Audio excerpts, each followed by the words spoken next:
So this RJ Reynolds thing, it's different. It's not just big tobacco panic that we've had for the last few years. RJ Reynolds is actually doing things that could result in somehow more vape products being restricted in the US, less vape products on store shelves, less vape products from everybody's favorite retailers. This is kind of a big deal. RJ is really going after it. It's in the news and advocacy. There should be timestamps down below so you can jump straight to it if you want to. Those timestamps help navigate the vlog, but welcome everybody. The vlog's already started. Let's get to it.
This might be a little bit loud. I apologize.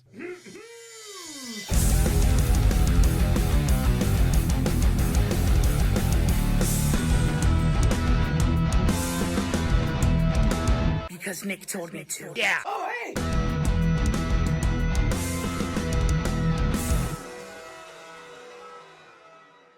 Clucking the chowds. Clucking the chowds. Clucking the chowds. 3 clucking the chowds feels fine to me tonight. I don't know. I'm wearing a gray shirt. It feels off to me tonight for some reason. All right. Well, hello and welcome, everybody. Mother Truckin', welcome and hello. Let's go. You made it. It's Thursday, which means it's Mother Truckin' Vlog Day, as it as it has been, as it will be for the forever. Well, for the foreseeable future, we're vlogging on Thursdays. Mother trucker, someone just gifted Oya gifted subs. Oya just dips in. I'm just going to give some subs. No big deal. What? Oh, just 10? Oh, no big deal. Just Oya. Just Oya being Oya. Gifting subs. Listen, I appreciate you guys being here. AO Pick, Gray is Metal. Lady Liberty, Leo Divine. Good. Happy to see you guys. JP Dooms. The Oya, of course. Dirtle's here. Willie's here. Ern's here. Okay. Good. As long as Ern's here, that's really... I feel like I could do a vlog with just Ern in the chat, and we might be able to have a pretty okay vlog, Oh man, who else? Silk Pump. Mother truckin' Silk, Mother truckin' Pump. My Lord. You guys, you're too good. You're too cool for me. You're too cool to me. Yeah, I dug this one out of the closet. Just an old Queens of the Stone Age shirt. I put it on and I went, this still kind of fits a little bit. Even though you can, might inspire me to, exercise in any capacity by wearing a slightly thin, slimmed shirt, Might inspire me. You never know. I might start doing, burpees or something. You don't even know. What up, chat? What up, Joker? What up, K-Stereo? What up, Voorhees? Let me give you a real quick rundown as far as what's going on, what's coming up tonight in the vlog, you guys. And let me say, STX Stunner, your chat of saying because Nick told me to timed up perfectly with the vlog. I just want you to know that. I saw because Nick told me to, and I looked in the chat and it said because Nick told me to. Like it popped up at the same moment. It was like the most precise, perfect timing I've ever seen in a vlog, ever. I mean, that's one for the ages. What's going on? We're going to have some opening announcements. We're going to have a beer and a special surprise as well. We're going to talk about some things I've been vaping. We got all the guys this week. We're going to do some Assignment Planet Globes in addition to some Cracklegasms. We're going to talk about the coolest thing I saw this week. We're going to do some retro vaping. We're going to do some news. We're going to do birthdays. We're going to do a liquid tasting. We're going to wrap it up at the end with Ern's favorite Ernst Garum bands. If you have a birthday that for you or somebody else who's coming up, throw it out in the chat. Try to get, I'll try to, collect all of them as much as I possibly can. In fact, let me get to the birthday calendar here in the Discord. See if I'm missing anybody. Nope. List. How about that? How about that command? Oh, Corporate Jason. Corporate Jason? I think we have to sing Corporate Jason's tonight. Oh no. I don't know why it's not oh no.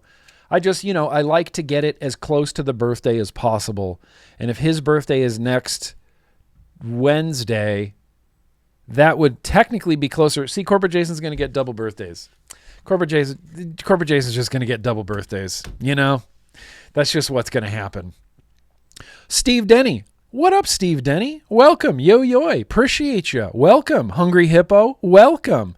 Listen, I got a few opening announcements here at the beginning of the vlog. The vlog scroll last week was all kinds of messed up, and I don't know if it's from people filling in the Google Doc incorrectly or if it's actually Google messing it up, but it listed Chanel like 17 times throughout the vlog scroll. Chanel, and it was like, 3 names and then like 4 names of Chanel. And so tonight I pulled from a different part of the Google Doc and it listed everybody's like usernames, but even some of those were doubled up and I had to delete them because they were doubled up. There was like 4 gunnies. I have no idea how this Google Doc got all sorts of fucked up, but it got all sorts of fucked up. And now I have to double check everybody's address when I ship stuff.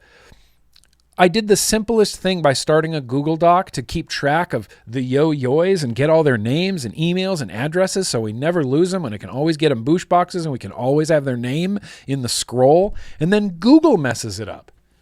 Frankopath? Oh, for real? Let's go, Frankopath.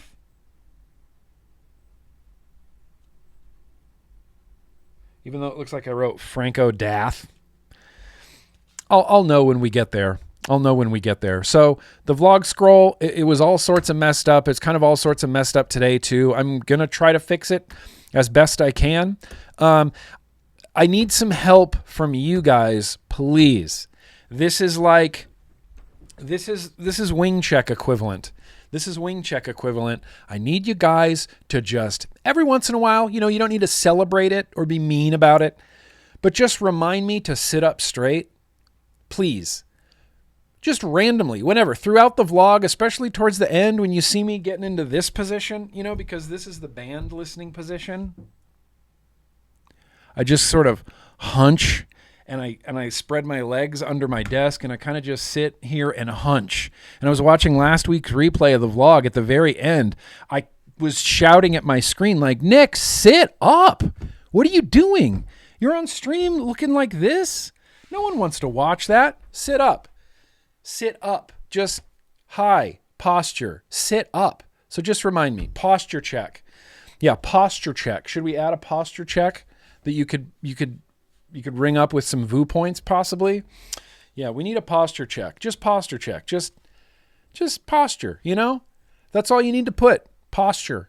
And I'll see it, hopefully, if I'm reading the chat, which I never do. Hopefully I'll see it and correct my posture. I need some help. Remind me to sit up straight. Sleep token.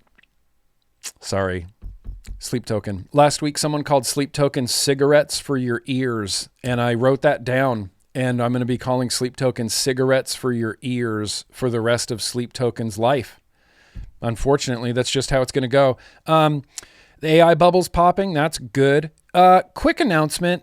Do you guys remember Kurt Loder from MTV News? Kurt Loder's 81. He just turned 81. Kurt Loder from MTV News, when we were growing up, is 81 now. Just wanted to put that out there. Felt like the day wasn't depressing enough. Kurt Loder is 81 years old.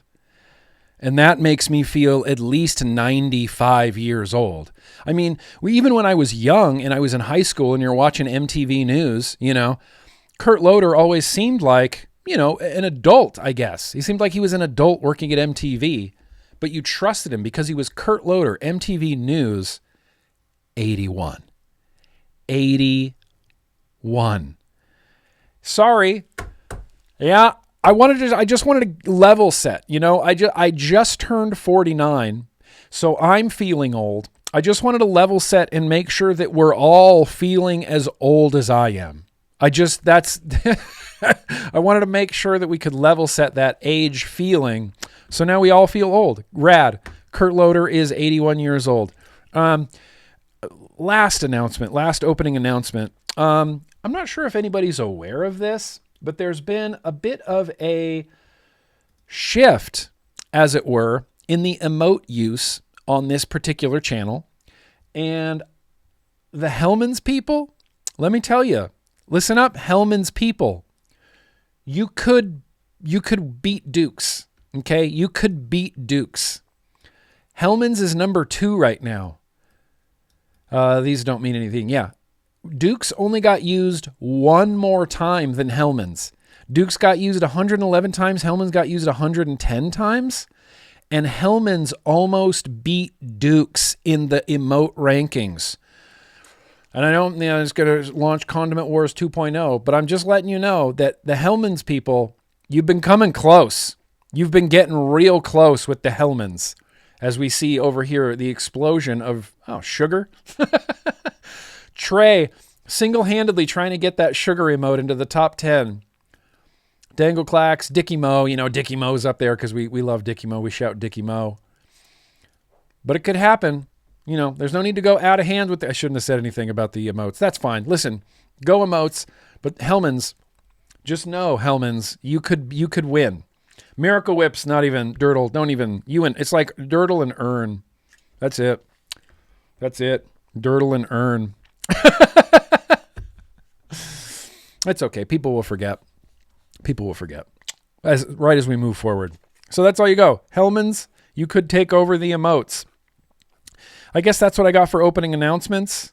Other than thank you to, I don't know who this is for, but I've just been getting some nice comments recently on YouTube, and it's just nice. So I just want to thank people for like leaving some nice comments on YouTube. Once upon a time, I could track it from like the beginning of my YouTube startingness through like 2018. Every video I uploaded would always get a big, outpouring of positive comments at first, and then like 3 or 4 days later, all the negative comments start showing up. And then it seems like throughout like 2019, 2020, even into like 2021, I was just getting negative comments.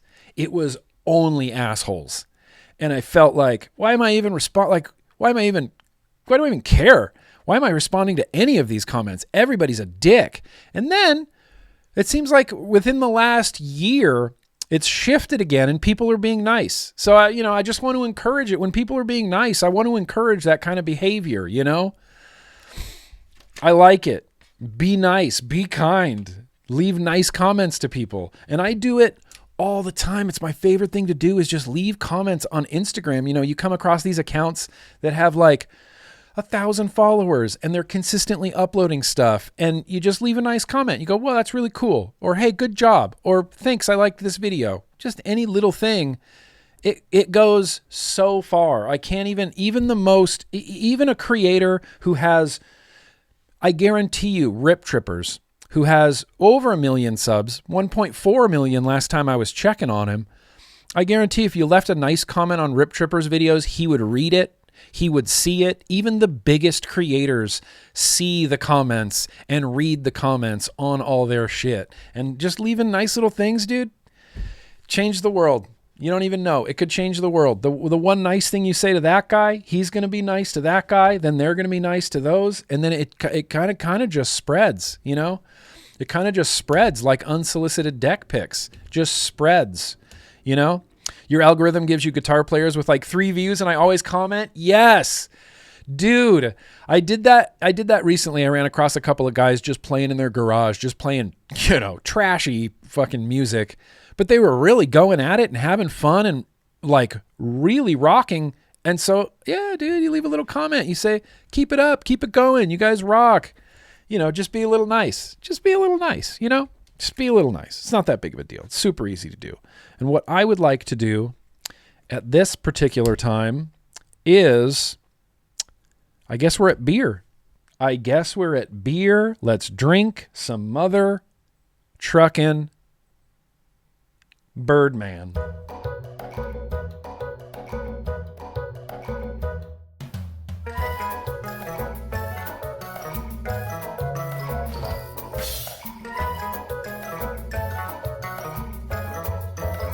Hey, this is what we're going with tonight. It's a beer called Lost Tooth. Saw the can, couldn't pass it up. In fact, most of how I buy beer is just based on the can art, and I just liked this a lot. Lost Tooth. They just describe it as a dark lager. This comes from Perennial Artisan Ales. I believe it's only like a little 5%, 6% bangy, which is good because we got another little surprise as well. I don't know. Dark lager. And I know nothing about this, and I have not done any due diligence to find this, but let's say Lost Tooth Dark Lager. Let's see what the world has to say about Lost Tooth Perennial Artisan Ales Dark Lager. Okay, well, hang on. I don't want to spoil it yet. Let's get to pouring. Use that patented John Dorian 3-tap method. Yes.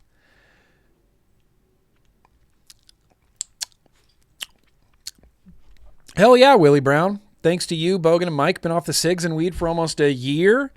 Hell yeah, dude. Hell yeah, dude. Ready? Dark lager.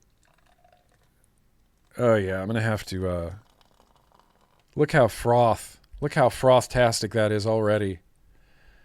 I'm going to have to like hero pour the rest of this. Stupid hero pour.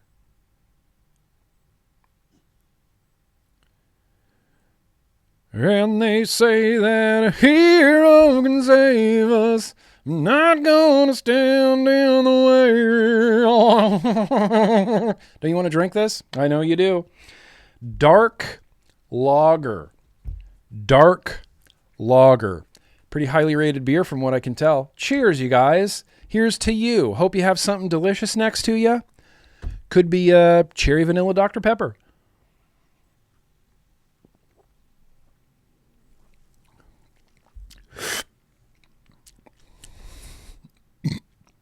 I don't even know what I'm tasting. It kind of tastes like a pale ale, like Sierra Nevada or something like that. It is substantially darker, and I guess there's I would describe it as malty. Malty. It's a very strong malt flavor. Sweet tea again. Listen, sweet tea is life. Sweet tea is delicious. Here's the thing about sweet tea, Joker. It never sounds bad. Never sounds bad. Ever. Sweet tea, always say yes. Yeah. Hell yeah, sweet tea. This is a dark lager. It's dark. It's very, very roasty. It's very, very malty. I thought it would have a little bit thicker of a mouthfeel, but it's a little bit, I was surprised to see how clean this drinks.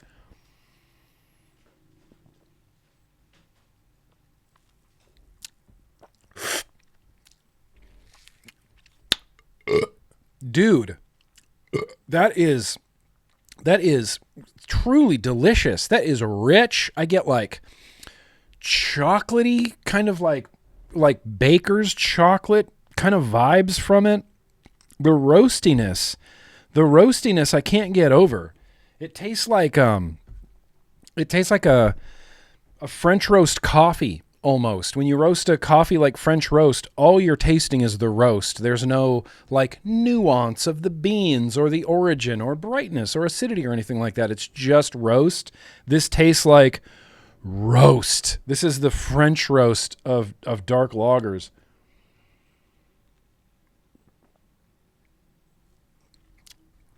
I mean, that's incredible. It's truly delicious. Nothing bitter about it. It's just smooth, malty, roasty, chocolatey. Good Lord. Let's see. It's got a 91% on Beer Advocate, which means, that's a pretty highly rated beer. This is a short review that just says, picked this up in a random purchase. Delicious. Why even leave a review like that? I mean, that's not a review. Opaque black brown appearance. Rough pour yielded a big tan head. Strong tree rung lacing remained. Autumn leaves, mild caramel, faint brown sugar notes on the nose. Creamy mouthfeel. Caramel and mild brown sugar, chocolate flavors, mild autumn leaf note. Autumn leaf notes? I ain't never described no beer as autumn leaf tasting. Let me see if I can get some of these autumn leaf notes. I mean, I guess this tastes like leaves. Mild autumn leaf note. I've never heard that before, but that's great. Mild. It's just mild. You have a mild autumn leaf note. Yeah. Oh, and they say, look, a basketball aroma. Basketball aroma. Dark, smooth, drinkable, and basketball. I mean, that's awesome. I think this is going to pair really well with a few things. I have Steel Valley Vapors custard in here. I think I have Steel Valley Vapors banana custard in here. This might be rocking good.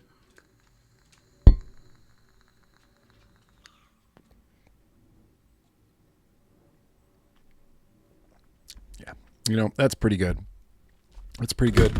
What I really want to taste it with is Timmy's Cinnamon Cream out of this Anunnaki. I think this is going to be a bang, bang, bangin' pairing. Bangin' pairing.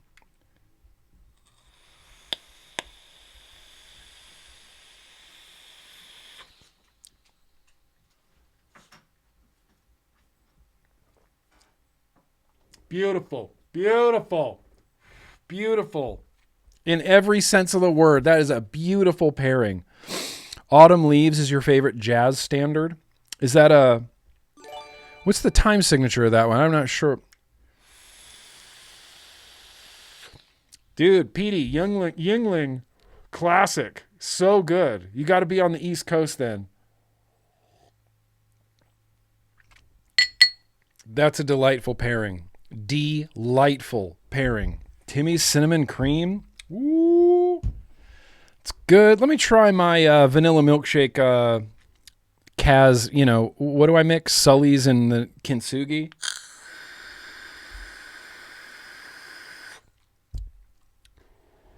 I can't get over how much I like these flavors mixed together. It's the craziest thing. That vanilla milkshake mixed with the cherry lime Ricky is unbelievable. And all I do is mix it in the tank.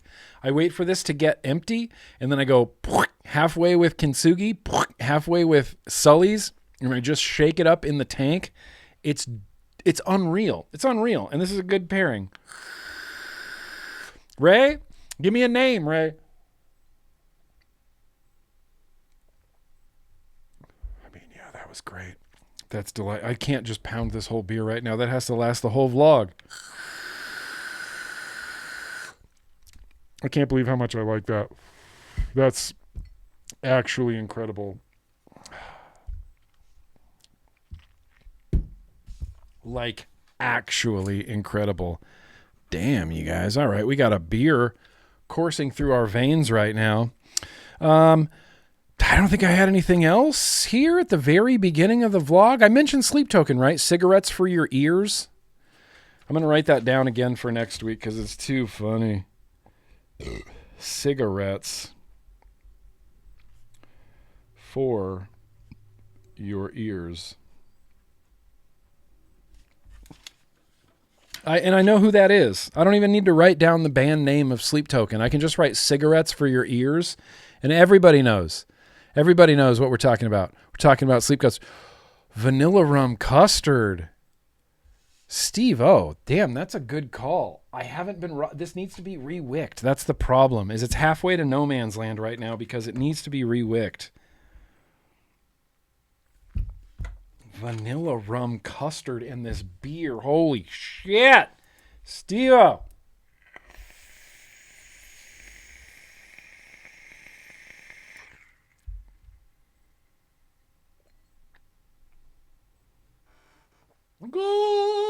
That's angels singing. That is angels singing. That is a stellar pairing. Stellar pairing, stellar liquid. I have a feeling that this vanilla rum custard liquid would pair with any beer. Any beer, any cocktail, anything. This vanilla rum custard would pair with coffee. This vanilla rum custard would pair with all cocktails, beer, booze, coffee, anything. It's vanilla rum custard, I don't know. It's slowly becoming a staple juice.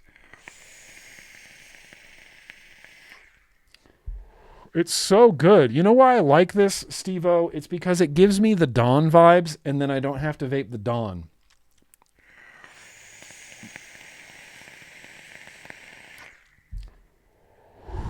Shit, Steve-o, that's so good, bro. It needs to be re-wicked. Something fierce, though.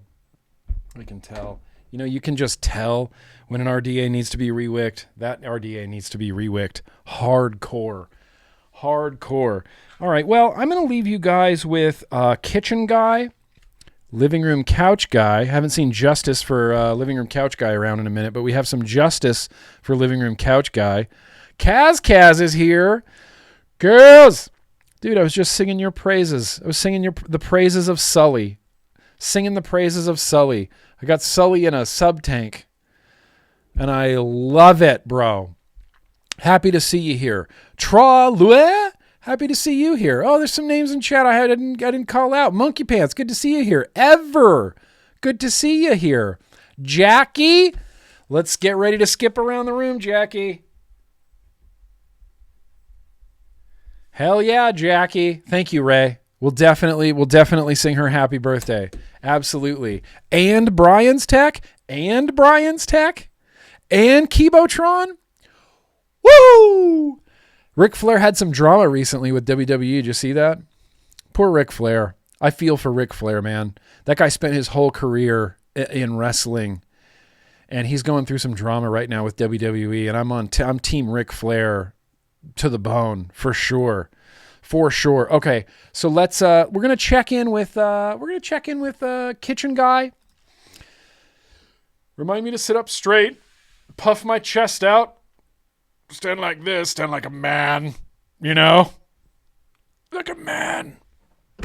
Merman. All right, let's check in with Living Room Couch Guy.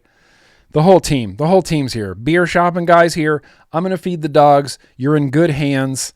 Yeah, there's two. There's two Canis. Let me show you. There's two Canis over here. Look at Schmurvy. What are you doing, buddy? And then Schneeko, you waiting for dinner? Yeah, they're waiting for dinner. They're waiting for dinner. Schmurfles. Schmurfles are fun. Yeah. He was originally named Murphy, and then Murphy became Schmurfy, and then Schmurfy became Schmurfles of Fun, and then Schmurfles of Fun became Schmurfles.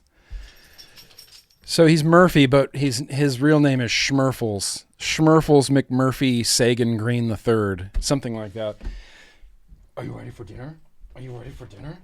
Are you ready for dinner? Can we just vlog with the dogs tonight? Are you ready for dinner? You like this beer? Do you? Okay, let's feed you guys dinner. I'm going to leave you guys in good hands with Kitchen Guy while I feed the Canis their evening meal. You know? Yeah, I feel like all animal names morph over time. Nico became Schneeko so quickly, I don't even remember calling her Nico ever. Murphy became Schmurfy and Schmurfles so quickly. Yeah, your dog Luna, you call her Big Tuna? Yeah. But here's the thing, dude. I can see that progression of Luna to Tuna to Big Tuna. What a great name progression. Yeah, everyone has nicknames for their pets, and that's my favorite part. That's why when people post their dogs on the internet, you know, and you go, oh, okay, well, what's your dog's real name? What do you call your dog? I know your dog is named, you know, Rover, but what do you really call him? What do you really call him? Yeah, these are my best friends. Murphy is my actual best friend ever in my whole life. I will get emotional talking about him. Murphy is my best friend. So I'm going to leave you guys with Kitchen Guy. We're going to talk about some things I was vaping. We as a collective, Louie, you call him Mumsy. I love that. That's so perfect. Oh, that's so perfect. Boomerang became Mickey Mouse. The biggest name story arc I've ever heard, and I've said this 1,000 times. Maybe I can get my buddy Jim to watch this. But shortly after high school, me and my buddy Jim were in a band, you know. And so we were spending a lot of time together, and we're living our adult lives, as it were, in apartments and the such as. And we're getting animals, and we're getting cats. And my buddy Jim got a cat that it was an orange cat, and then his name was Mr. Bigglesworth from Austin Powers. Mr. Bigglesworth. Perfect, right? That cat's name ended up being Judo. And I couldn't even tell you the progression of Bigglesworth. It became Mr. Bigglesworth. We started calling him Biggs, Bigsy. And then it morphed into, finally, we started all calling this cat Judo. Judo. Mr. Bigglesworth to Judo. Figure that one out. Spooky became Bert. Yeah, we are yammering. Let's get to the guys. Here you go. What I've been vaping.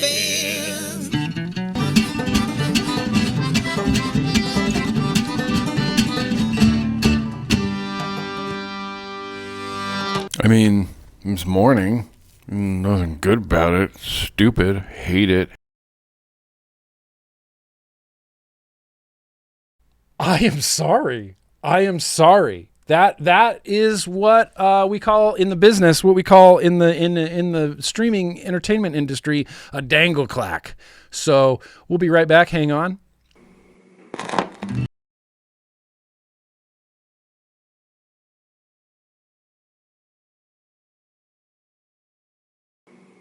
This should be the real. This should be the real thing. Yeah, just dangle clacks. That's what happens over here. So let's get to the real. This one should be the real one. I'm not going to leave the room just yet, so I'm going to make sure. Here we go. Hey, take it away. What I've been vaping.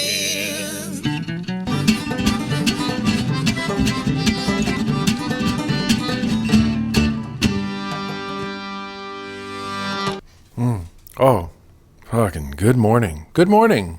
Good morning from, good old kitchen guy. It's your old pal kitchen guy, you know, the guy that responds to DMs, the guy that responds to comments, the guy that responds to emails, the guy that responds to tweets. It's me, you know, it's what I do. And because my work is so critical to the operation of GrimmGreen as a, you know, as an entity, the success of it, I do get to pick and choose kind of the best vapes to steal out here all the time. Let's start from the least impressive. It's whatever. It's a Lux 3. I'm gearing up for a pods rank, so there's pods just scattered all over the house. Kitchen guy has some, office guy has some, car guy has some. There's just, at any given moment, walking around the house in a pocket is like 6 pods. But this is the Lux.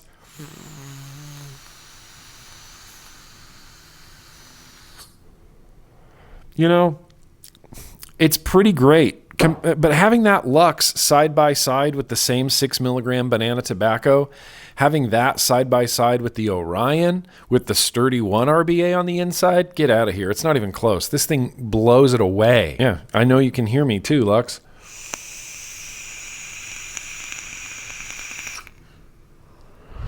This is so good. So good. This could be like a top 2 vape in the house right now. Holy shit, that's good. I'm hoping to find a better home for the Blaze mouth to lung RTA because I want to keep this going. It's 22 millimeters, so it fits on this Karasu really nicely, but there's no sort of matching going on in any capacity. Still vaping spectacular. Cheese Your Guava Jelly's in there, the last of the Cheese Your Guava Jelly's in there. And I know I said this in the review, but you know how I can tell that I really like this mouth to lung RTA is there's no crackle right now. And I still love it. The draw still rules. The flavor still rules. The king of the minivans, you know? It's got 6 milligram mango, Homeboy's mango in it, which is, you know, it's the best mango on the market. 6 milligram, the dual coils in here. I don't know. It's just so wildly enjoyable, despite being, it's ridiculous. This is actually ridiculous. But I cannot deny how good of a vape that is. That's crazy. Second to lastly, damn it, this HAR has gotten more use in the last month than it has in the first like 5 years that I've owned it. Apple cream cake, JMW is on the inside. This is my Trevor. This is my possibly Trevor setup. The matte black on the matte black.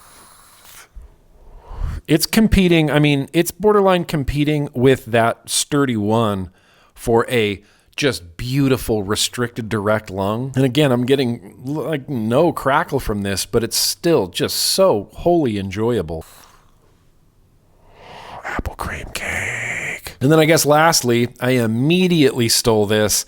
I filled this up with Mixed Berry Crush. This is the flip side solo, and it's topped with the Reload Vapor, Reload S, single coil RDA on top, exposed 21700 on the side. I love it. I don't quite know how I feel about this squonk bottle yet, but I think we're going to get there. This has been vaping great. The hand feel of this device is off the charts good. Probably, I mean, one of the most, if not the most ergonomic feeling squonkers ever. I mean, ever. Maybe not ever, but Come on, I can't. What, you want me to think of every squonker I've ever used in my head? Oh, let's see. My first squonker was that Missy Wet Box in 2010.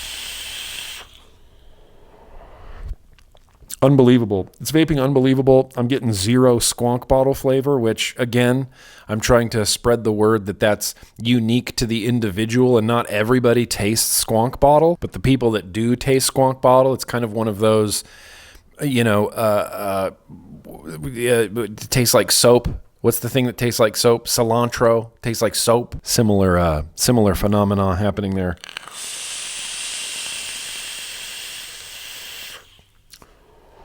This mixed berry crush, damn, this is gonna be a summer flavor. I'm gonna need more of this. Damn it, loving this squonk. Friggin' Dovpo. I didn't see that coming. But that's it. That's what I got. I keep a supply of juice out here as well. There's 4 or 5 bottles of liquid to refill these out here. It's sort of its own little ecosystem. And when something goes back to the office, the bottle of liquid has to go with it. It's a very long, complicated, bureaucratic process that would interest nobody. Just kitchen guy with my spatula, and I'm going to throw it right now. It needs to happen. It's that once a month thing that needs to happen. It's throwing it to beer shopping guy. Oh, I'm sorry, but before that, Murphy, right? There is Living Room Couch Guy, dude. Living Room Couch Guy. Yeah, well, I had a day off on Monday, so I got to sit out here. We got caught up on Invincible, which, you guys, Invincible. This weekend, I'm looking forward to starting a new season of The Boys, so there might be some more Living Room Couch Guy. Truly and honestly, all Living Room Couch Guy ever needs is the mix Diplomat mouth-to-lung combo with Corny on the inside. Unreal. This vape is God. God. This vape is God. I could probably, truly and honestly, and I'm going to think before I say this, but I could probably get rid of every vape that I own and just keep the mixed Diplomat combo. It is truly that enjoyable of a mouth to lung for me. I mean, for real. Okay, now we'll throw it to beer shopping guy. I think if there's a person, okay, maybe not office guy. Maybe office guy's in a better mood. But I was going to say, I don't know if there's a person in a better mood than beer shopping guy. What the hell? I have the funnest job. I get to go beer shopping. Before we get there, here's what old beer shopping guy's vaping in the car. I'm leading up to a pods rank, so the Caliburn G4 Mini is in here because kind of rules. This is top 5 material. Hands-free for days, dude. God, it's so satisfying. And then, dude, cloud chase in the car is on a whole other level with the Valerian 4 tank. And before the Valerian 4 tank, I kind of, I don't like saying I forgot, but I did kind of forget how much I truly love a nice, just swooshy, reliable, flavorful sub-tank. It's so good. It's so smooth and swooshy. So rich, so dense with flavor, I got Sully's in here, which is a cherry lime cola. I love it. I love this flavor. I like this tank. I kind of like this full-on blue-ass setup. Yeah, blue-ass. And that's all. That's what I do in the car. I cloud chase the car, open all the windows, drive down the street. Just clouds, bro. Clouds literally everywhere. Now, as far as what I picked up beer shopping, I think I'm going to try this tonight on the stream, maybe with a low ABV beer, but maybe I'll surprise it. Maybe I'll leave it as a surprise, but I got some Sippin' Cream. Makes me think of old Jake Scrapwood. I got some Sippin' Cream. Let's see, I don't want to blow my whole load right now, but I picked up a Lost Tooth. They just described this as a dark lager. I was trying to find more low ABV stuff, but it seems like everybody's in a race for high ABV these days.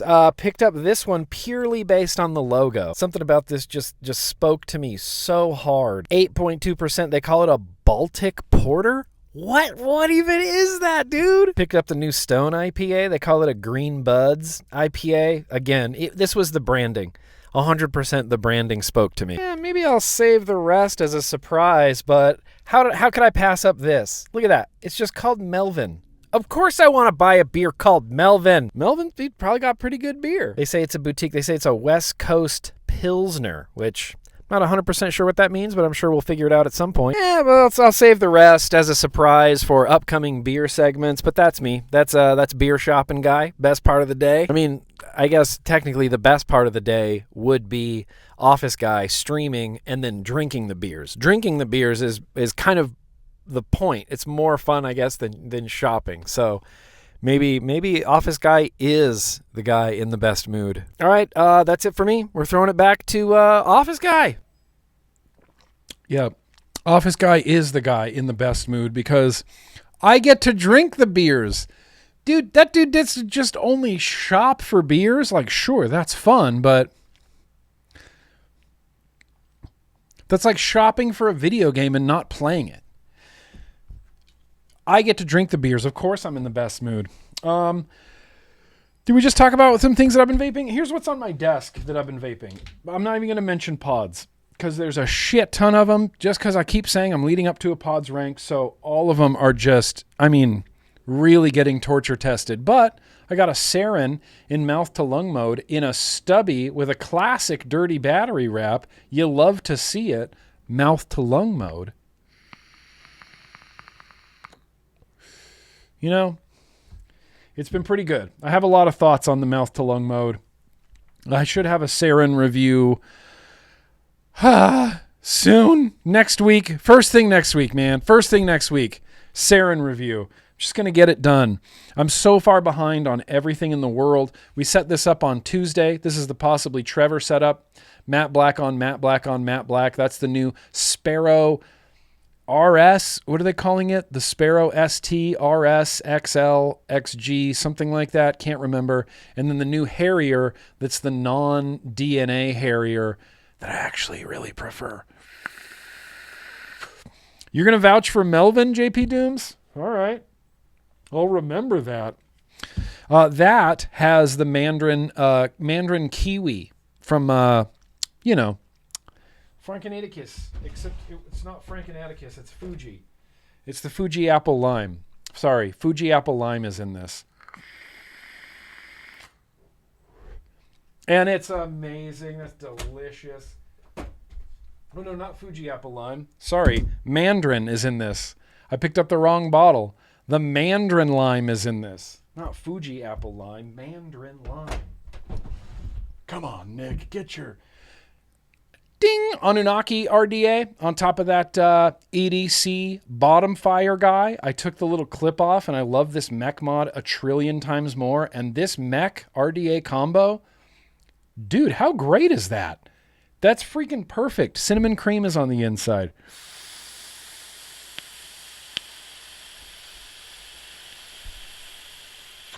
And a slowly dying battery. But hey, it's still hitting.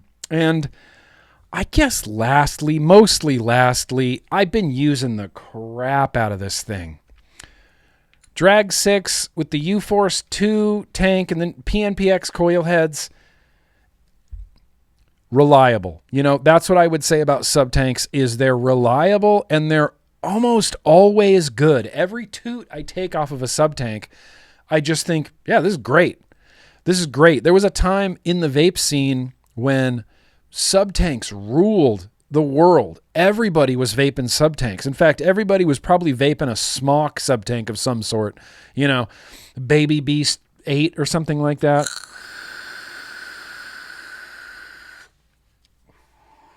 This has the Sully's vanilla milkshake mix in it that's unbelievable.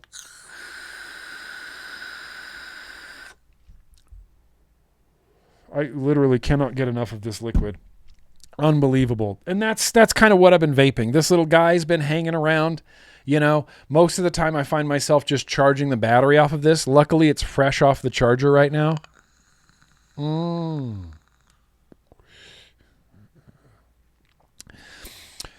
Steel Valley Vapors, banana custard in a 12 milligram is in this. Busting. Yeah, V8, Baby Beast V12. I feel like, you're not a real vapor unless you have vaped at one point a smock subtank. You have to experience the smock Baby Beast coils. That's what we should try to get for retro vaping is old subtanks. Dude, the Freemax Mesh Pro, that holds up. Freemax Mesh Pro holds up. When subtanks started using mesh coil heads, that changed everything. Suddenly all subtanks were good when mesh coil heads started existing because they all had the exact same vape. And it's great. A single strip of mesh in a subtank is one of the best vapes that is just around. They're just so good. Yeah, TFV4. Pegasi, I'm pretty sure they had a rebuildable TFV4 if I'm not mistaken. Geek Vape Cerberus coils are superior and fit Baby Beast tanks. I don't know that anybody's using a Baby Beast tank so much anymore, you know? I don't think I've seen a baby. I mean, granted, I don't regularly attend to all sorts of vape shows like I used to, but I haven't seen Baby Beast coil heads, Baby Beast anything. Yeah, Falcon, Horizon Tech Falcon's still around. Those were solid too. Those were hella solid too. Let's shift gears here just real quickly, and we're going to bring us to a little bit of what we call... America, this is you. Watch my titty swaying around. America, this is you. Yeah, it's a good look, Grim. Do some push-ups, bro. So, we have some Assignment Planet globes tonight. Some actual, honest-to-goodness Assignment Planet globes tonight, as well as, I think it's 2 Cracklegasms. It's going to be a head-to-head Cracklegasm competition. Head-to-head. Let me read this email first. I'll read this as we see the picture, but this came from Ozan. I hope I'm saying this name correctly. I might not be saying this name correctly, but this comes from Ozan. Ozan? I'm going to call you Ozan. Hello, Nick and the Grim Army. Ozan here from Turkey.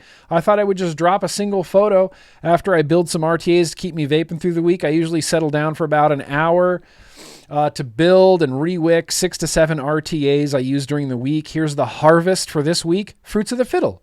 This is Fruits of the Fiddle. I'm going to name them as well, so you don't have to. We're going to name them. From left to right, all from Turkey. That's so cool, man. SX Mini Yeehy Class V2 with the Advocacy era. The Advocacy era mouth to lung RTA. I don't even know what that... I've never heard that word before. Mouth to lung RTA. I'm immediately interested in trying it.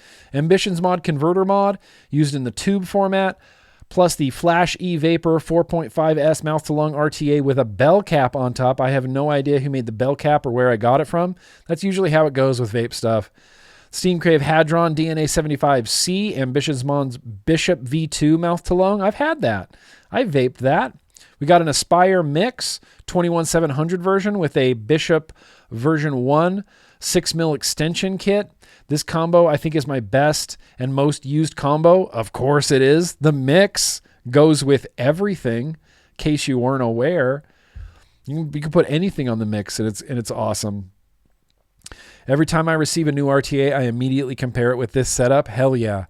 Geek Vape Aegis Max 21700. I have no idea which version this is. Probably the first edition, plus a KHW Mods Dwarf FL MTL RTA 24mm version.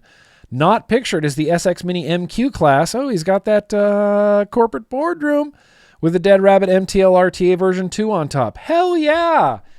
Dude, look at this. Look at this Assignment Planet globe all the way from Turkey. Also, Nick, I have a little request for you. I don't know when you are going to see this email, so I'm requesting pretty in advance. You had a birthday. So if you could kindly include me in your list, that would be awesome. I want to skip around the room only if you mention it in the vlog. Dude, Ozan, I'm adding you right now. Your birthday was at the end of March, And I apologize that I just got to this, Ozan, but dude, you are getting a hell of a happy birthday. And honestly, dude, thank you for sharing. Thank you for sharing your setups with us. We got Richard K. Do I have a Richard K email? I don't have a Richard K email, but look what Richard K is dropping on us. Look at this. I mean, this. Yeah. Those, I think these are Stingrays. I think those are Stingray mech mods. Are those the Stingrays? He's got Cloud Nerds, Watermelon Berry, Juice Head, Blueberry Lemon. Excellent. I think those are old Stingray mechs. And he's got a tugboat. That's the Tugboat V2, by the way. He's got a Tugboat V2 and an old school Magma drip tip. Just rocking mechs, bro. I think those are the Stingray mechs. Can anyone ID those? Is that what that logo is? I don't remember what the Stingray logo looked like. I'm going to try to Google image search. No. Oh, yeah, that is a Stingray. That is a Stingray. Hella Stingrays. 2 Stingrays right there. Yep. Those are Stingrays. JD Tech back in the day made a Stingray. So old school. And you know what's great about this is those are just old school mech mods, dude. Those are going to keep working for the rest of this person's life. You know, it just takes a little bit of maintenance. Keep those tubes clean, keep those contacts clean. A good mech mod should theoretically last you just the rest of your life.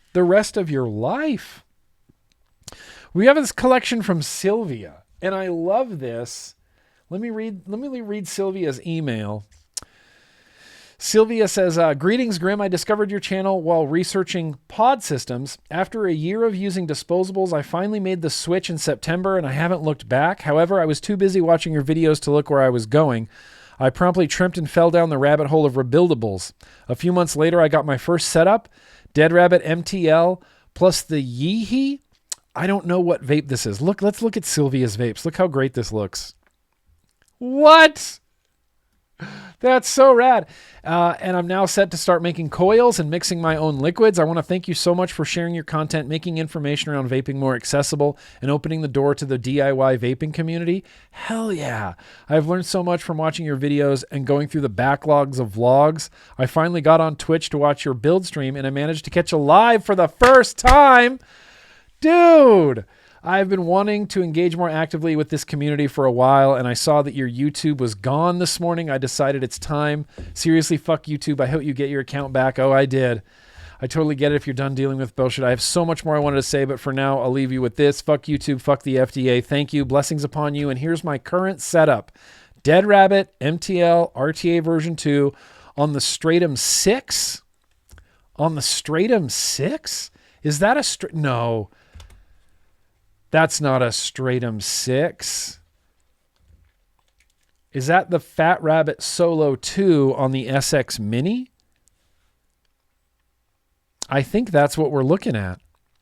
It's a banging setup regardless. And it does, maybe it's the holy water behind this setup, but it just looks papal. You know, it just looks very, very proper, very distinguished, sort of... I don't know, it's got a certain elegance to it, you know? The drip tip, that tan drip tip, perfectly matches the mod. And that's one of my favorite things ever. And it's like this light tan, you know? It's like they say taupe is very soothing. That is soothing. The stainless and taupe combination? Dude. Yeah, the Pope wants his vape back. It does look papal, doesn't it? It does look papal. Thank you, Sylvia, for sending those in. You didn't know about this. Oh, I didn't keep any emails. But Trevor, Hexome Trevor. This is Hexome Trevor. This is the Trevor. I mean, I'm assuming this is possibly, probably, most likely the one guy that we call Trevor. But he's got his hexomes all lined up. Look at that. He's got that orange guy with the Bonza on top.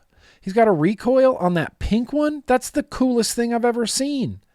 That black recoil on that pink hex is so dope. And then the white and blue splatty hex with what looks like a blotto on top.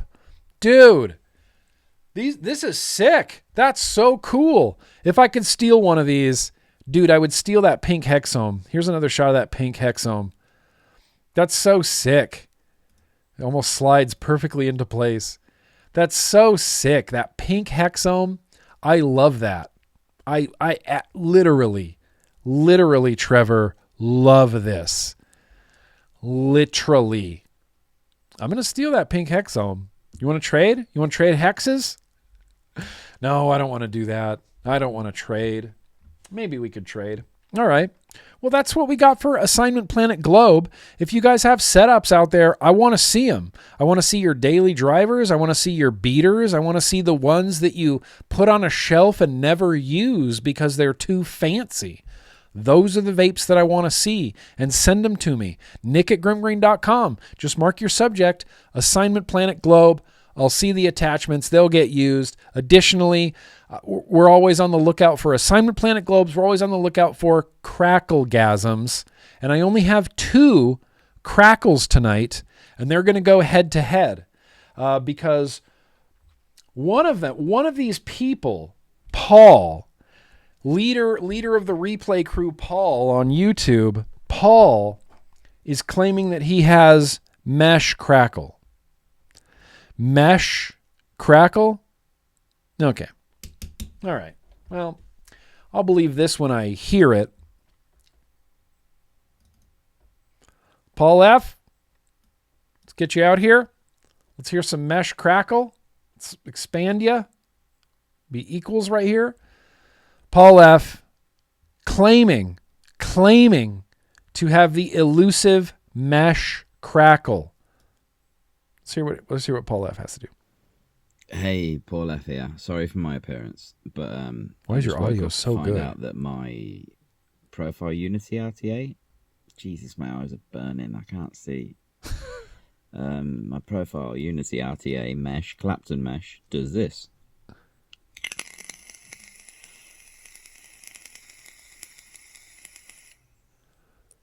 While it's minimal, you can't deny it's crackle. You know, This. Paul, it's definitely a sizzle. I mean, I will give you that is a sizzle.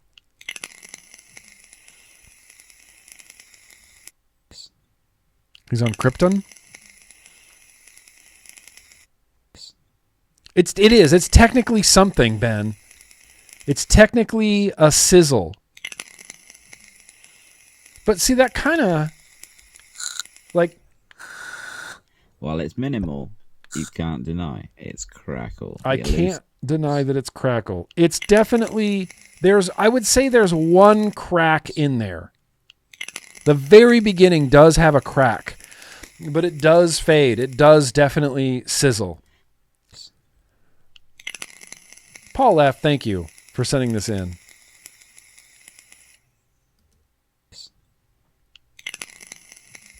You know, I'll give it. That's a little bit of sizzle. That's definitely sizzly. It's definitely a sizzle. It's definitely a sizzle. I'm not going to deny that there's no sound happening, but it's a pop sizzle. It's a pop to a sizzle. It's kind of sub-tanky, you know? I don't know. All sub-tanks have a little pop at the beginning.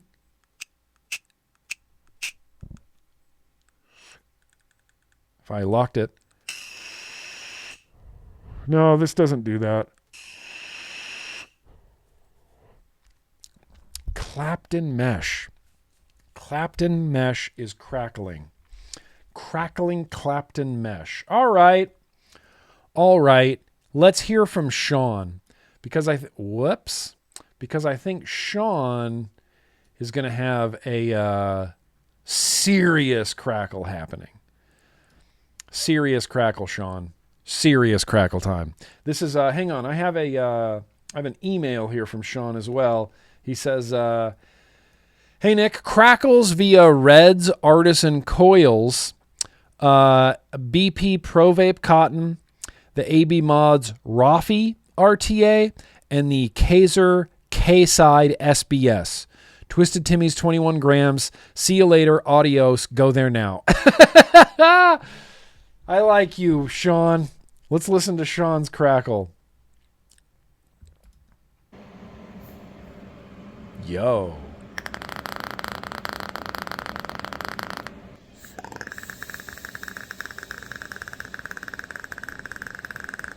Sean,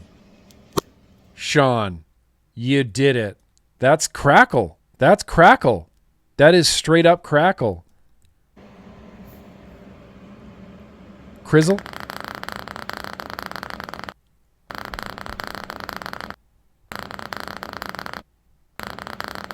That's undeniably crackly. That is the crackliest poppy crackle pop.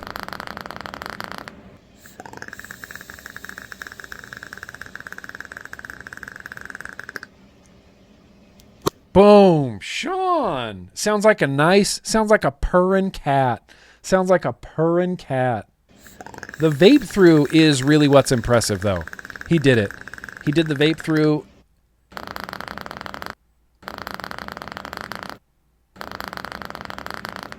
You know what I love about this shot? Look at the juice inlet. You can see a bubble coming out right as the camera cuts away. Like a vapor-filled bubble. Yeah.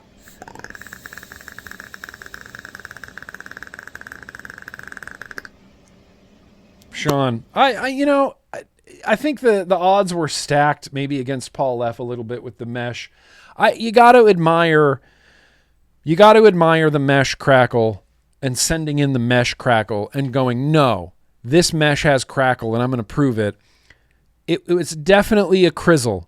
I'll agree, Ern. It was definitely a crizzle. Definitely a crizzle.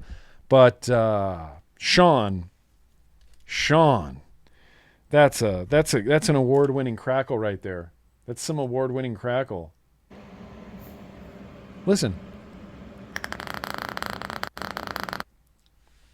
That's award-winning crackle. That's some good-ass crackle. Good-ass crackle. Damn! Use guys. If you think that you have a better crackle, send it on in. Nick at GrimmGreen.com. Just mark your subject. Crackle anything. Crackle Life, Team Crackle. As long as Crackle is in the title, I'll see the email, I'll see the attachment. It'll get downloaded, filed, and used accordingly across these streams. Eventually, we're going to crown a winner, although I haven't even thought about how that's going to go. Haven't even glanced at that bridge and how we're going to cross it yet, but we're eventually going to crown a winner. So get your entries in for the Cracklegasm. Additionally, I love Assignment Planet Globes. Send them on over. We're doing both. I want to include more Assignment Planet Globes. I just love the desk check. When someone takes like 4 or 5 setups and just desk checks, favorite. That's my favorite. Janina's still winning overall. Yeah. Here's the thing. I think there can only be a second place now. I think exactly, Ern. There can only be a second place now because first place has been spoken for. And I'm pretty sure it's Janine.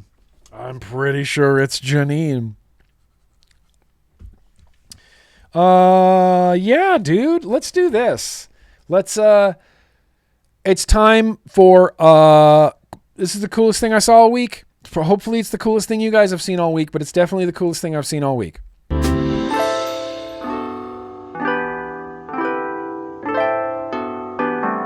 Coolest thing I saw all week. Now, I don't even sure how to introduce this. Where did my tab go? Oh, good. You think you line it up and then you just don't line it up. Okay, hang on one sec. I apologize. Let me, this.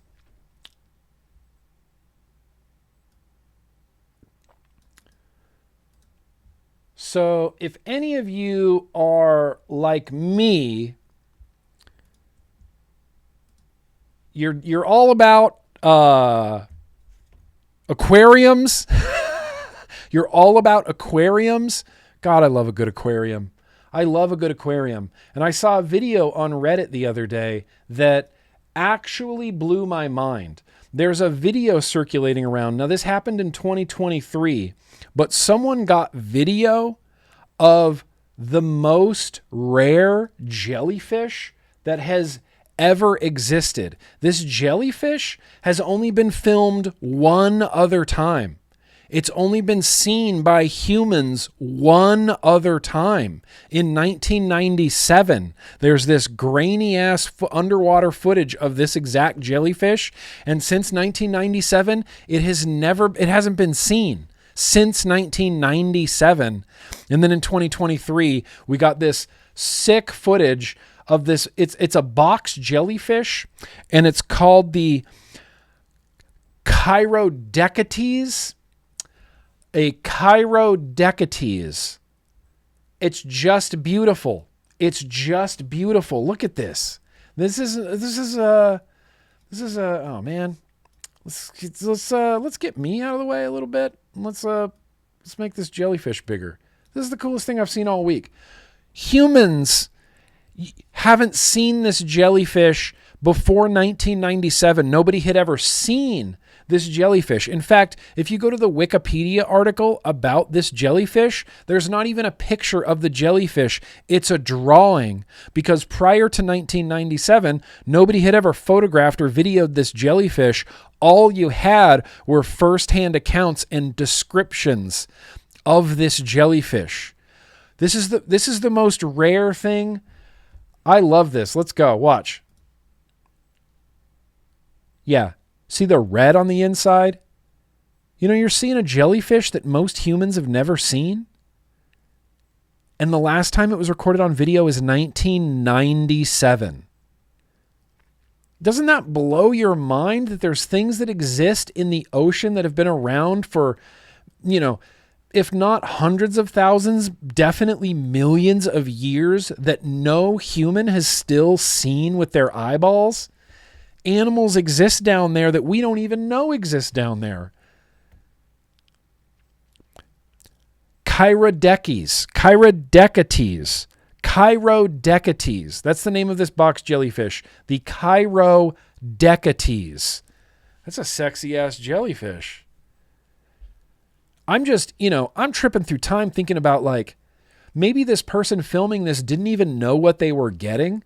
They didn't even know they were filming the single most rare jellyfish that has ever existed on Earth. I love jellies, man. I love a jellyfish.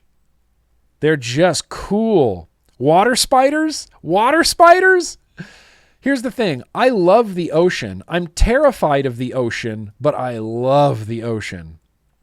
Huge fan of the ocean, huge fan of aquariums just in general. Water spiders. Apparently this jellyfish, despite having multiple very venomous stingers, there's no reports of this jellyfish ever stinging a human. Shed time in jellyfish. I know, I wish I could put this in slow motion. Cody Taylor, yes. When I think of what aliens could look like, this is what goes through my head. I'm pretty convinced that all cephalopods are aliens.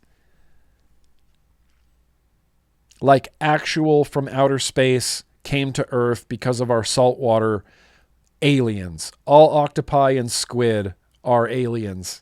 Maybe even all jellyfish too. Dude, that's so badass. Get out of here. That is so badass. So badass. And again, I can't even stress how rare this species is to even have a picture of it, or to have, much less have a video of it. This is what you, if you ever had heard about this jellyfish, this is all you knew before. A scientist's drawing of it. Well, I saw a jellyfish that kind of looked like this. This is all we knew about this jellyfish before we got this. That's amazing. That's amazing to me. Come on. That is unbelievable. Yeah, so long and thanks for all the fish. Cephalopods, I'm very convinced, are actual aliens. Do you want to see the 1997 picture of it? There was couple pictures taken of this thing in 1997. Not even a video, just still pictures. And nobody knew what they were looking at. You've never seen anything like this before. And the thing is, we don't know anything about this jellyfish. It doesn't have a genus. It doesn't have a species. Like, it hasn't been categorized. All it has is a name. We know nothing about it. How it, what it does, how it feeds, how it hunts, how it eats, how it lives. Unbelievable, dude. Unbelievable. I'm just blown away. The natural and animal world is astonishing to me because we know so little about it. We know as much as we possibly can. We've got these animals into family and genus and species, and we can see these evolutionary, branches between these species, and we think we have a good grip on things until some jellyfish that nobody has ever seen before comes a little bit close to the surface, and then we realize, holy shit, I guess there's a lot about the ocean and the world that we have no idea.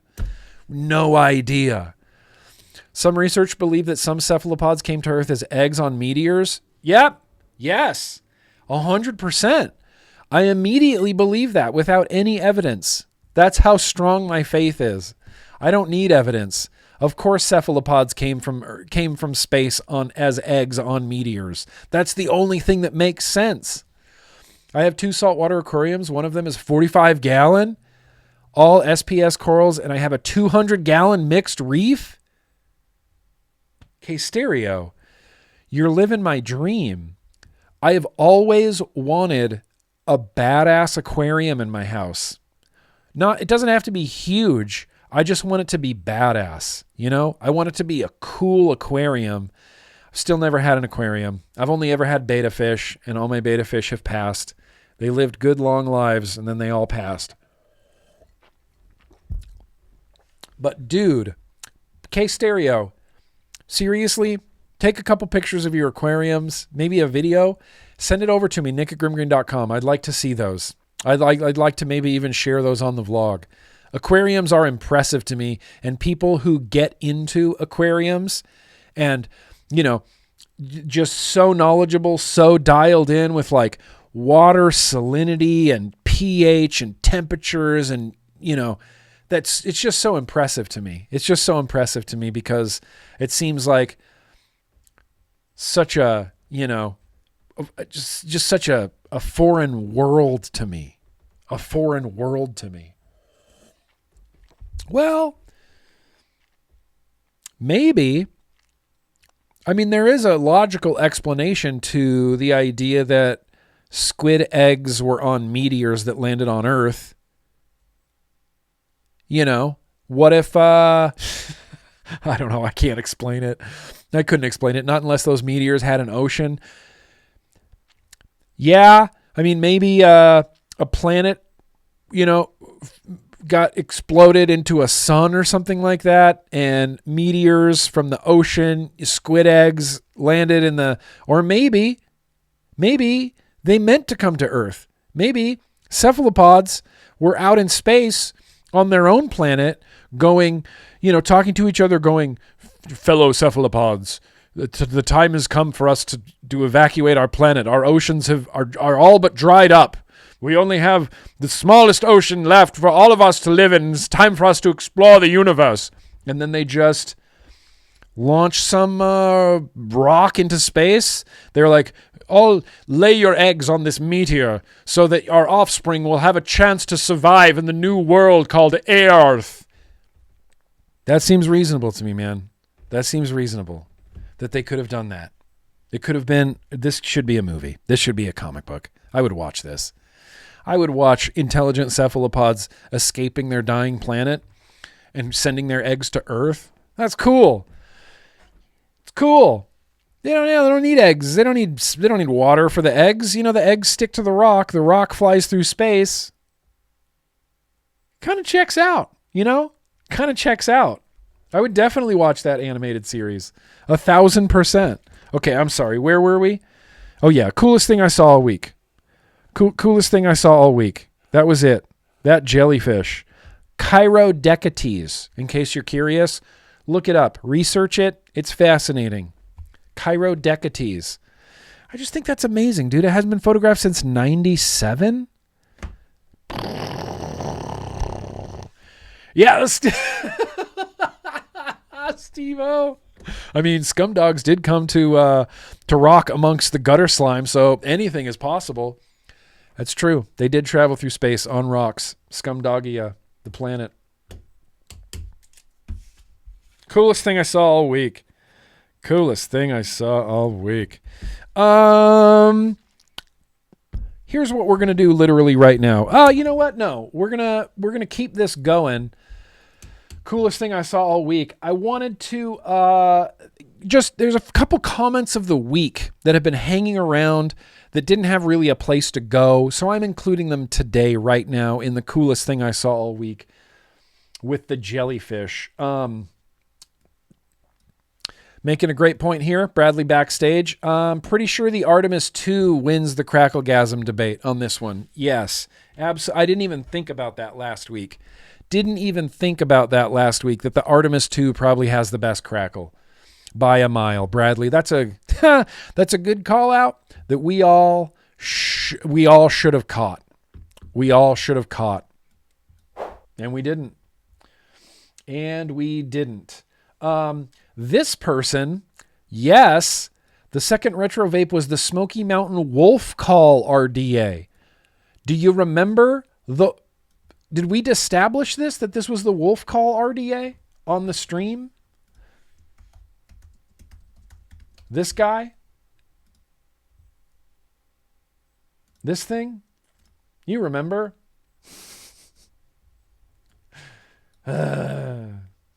This, the Wolf Call. Did we establish that was the Wolf Call? Okay, well, thank you, Zachary, for calling out that this was the Wolf Call RDA from Smoky Mountain. Appreciate it. Appreciate you, pimp. This is an interesting take as well. Yeah, Rusty. This is an interesting take. I called this whoa take. You're not going to be able to read this. Damn it. There's not enough space. But here, let me read it to you out loud. He says, this was left on a vlog, I believe. Rusty Wells says, in the future, we're going to look back at this time and there's going to be documentaries and articles and even studies in colleges about how the medical industry and big pharmaceuticals and big tobacco industries pulled the wool over everyone's eyes and got the government to do their dirty work, and it killed tens of thousands, if not millions. This will be looked at as dark as what happened in 1940s Germany, and the people involved that pushed the attack on the vaping industry are going to carry a stain for generations to come. Their family names will live with this forever. I mean, that is a full-chested take, and I do agree with a lot of it. I'd love for this to be a bigger deal than it is. I think it is shameful watching the medical industry, along with big tobacco and big pharmaceuticals, sort of destroy the idea of tobacco harm reduction. I think that's real dark and is most likely killing tens of thousands, if not hundreds of thousands of people. It's a shame that it's not. I mean, I would love for this to be real. I want them to carry a stain forever.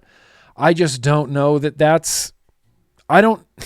They'll carry a stain forever in our eyes, but I don't know that it's that public of a thing that society is going to see it as like a stain,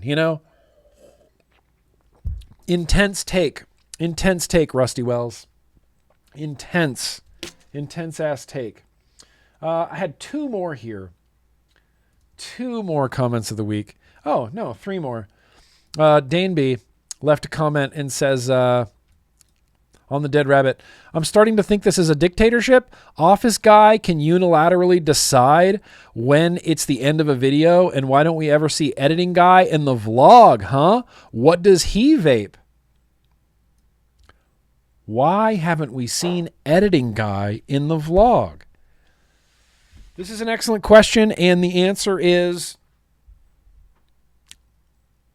I don't know. I don't know. Editing guy works like weird hours. Editing guy's basically graveyard shift. I don't have a whole lot of interaction with editing guy. I'll leave him a post-it note to record a what I've been vaping the next time that editing guy is editing. Okay, I will absolutely make sure that happens. This was just funny. This was just hilarious to me. This dude left a comment. Rebecca left a comment. She left a comment and said, 3137, second from the bottom chat about deep cuts made me burst out laughing. So, of course, I had to go to that timestamp in the chat and see what was going on. I'm sorry, this is so small. K-Man said, my wife saw my bottle of guava jelly and misread deep cuts into deep clits. That was an experience. That's so fucking funny. Sorry, that just passed right past me in the chat and I never even saw it. And this is just one of my favorite things when someone on the replay crew sees something funny in the chat and then leaves a timestamp for the funny thing in the chat. This is so meta. That's so meta, you can't even handle it. You can't even handle it. Deep cuts, deep clits. You know, listen, as a dyslexic, it's real easy to mistake letters for other letters and to transpose letters back and forth and transpose numbers back and forth. That's the big one. You know, if I see like ILL or something like that, or I's and L's together, or W's and L's together, or U's and W's together, it just starts looking like nothing. It looks like gibberish that I can't read, you know? Just gibberish.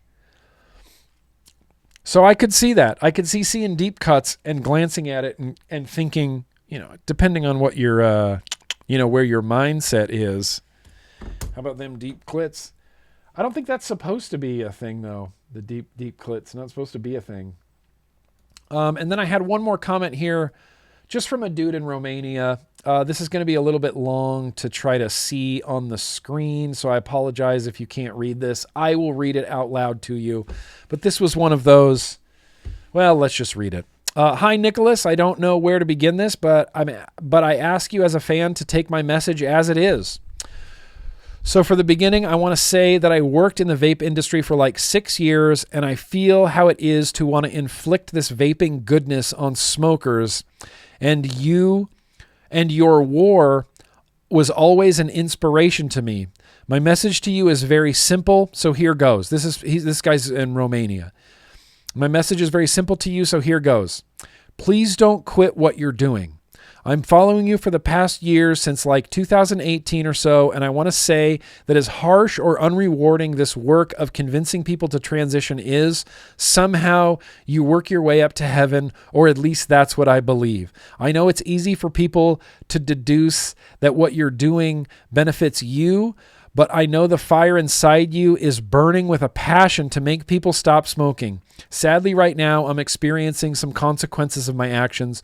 I don't want to get into that, but I want to say that this message is coming from my heart.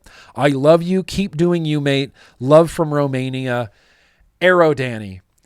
Thank you so much, Aero Danny. I like the motivating comments from people that encourage me to continue doing what I do, and continue with this mission that I have. It motivates me tremendously when people, not just notice, but when people notice it and call it out. And thank you for this comment. I don't know the details of your consequences, but I hope they pass as quickly as possible, Arrow Danny, as quickly as possible. And I wouldn't say that it's harsh or unrewarding, because it's very rewarding. I would just say, more than anything else, it's just frustrating. It's just frustrating. Yeah, see, just nice comments. Just nice comments. You know, occasional nice comments gas me up a little bit, keep me motivated. You know, it's more frustrating than anything else. It's very rewarding, you know, not always necessarily in a monetary way, but watching someone quit smoking cigarettes, you know, like that could fuel me. What other reward do you need than watching someone quit smoking cigarettes, or you get the comment of, you know, Beverly, who has smoked for 50 years, just bought a Cali burn, and now she hasn't had a cigarette in a week. That's unbelievable. That's insanely rewarding, but it is also the most frustrating thing that has ever been a thing. Thanks, Face Meat. Exactly. M's and W's, that will just mess me up all day long. In fact, the most dyslexic, you could type like,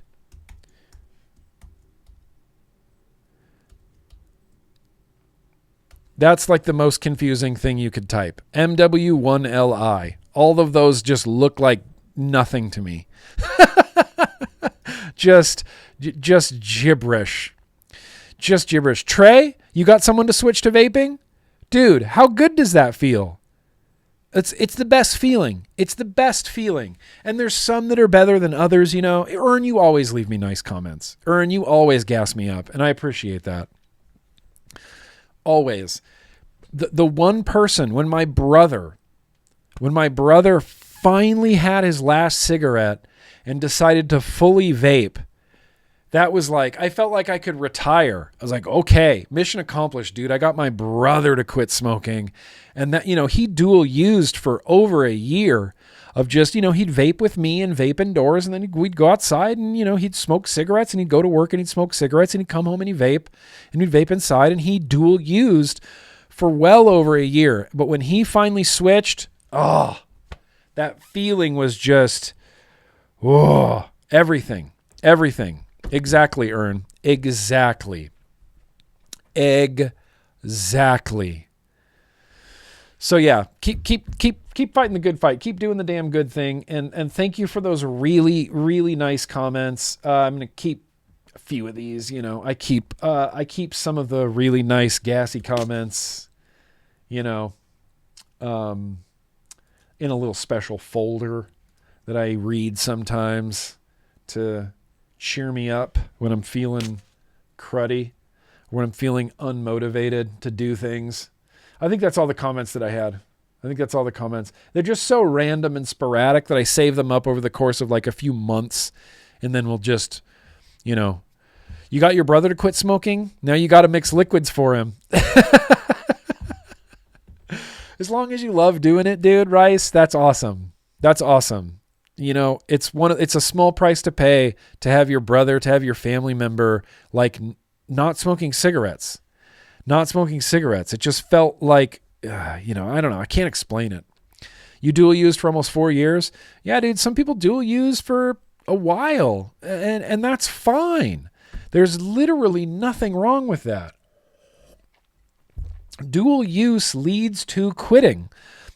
And it shouldn't even be called dual use. I hate that terminology to begin with. It should be called a quit attempt, because that's what you're going through. If you're dual using, you're in the midst of a quit attempt, and that should not be dissuaded by anybody.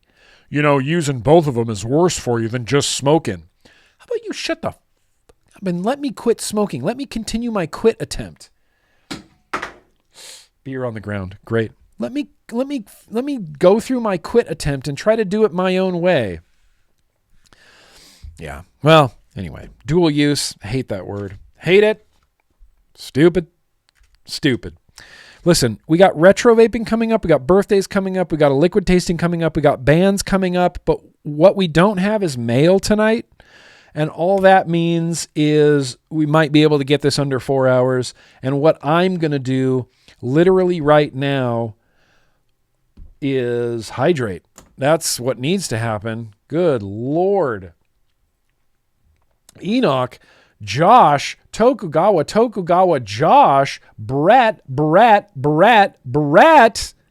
friggin' Enoch, Leo, Oya,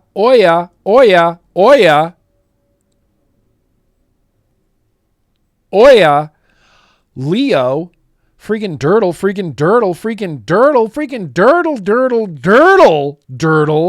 Paul Cole, verbal artist, and then Paul Cole from 2 days ago. Yeah, let's hydrate. Let's hydrate real quick with Squid. Squid!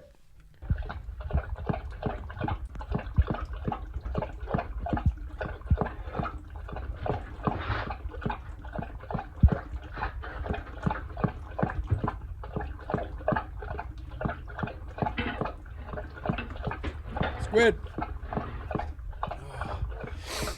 Yeah. Oh, that was good. We need a good hydrate because right now we're going to do some news. You want to talk about RJ Reynolds? I don't. Sorry, was that a little bit too loud? Felt like that might have been a little bit too loud. Might have been just, oh, Dickie Mo. Thank you. Good looking out. Let me go free the Canis.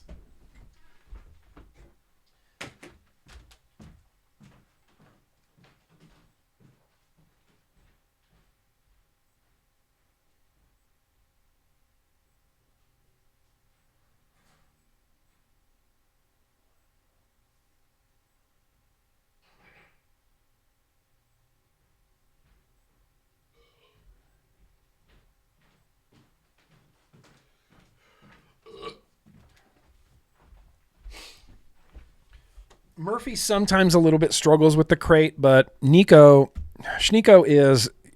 was crate trained from being a puppy, and she can do she'll do 4 hours in a crate. No problem. Just completely content.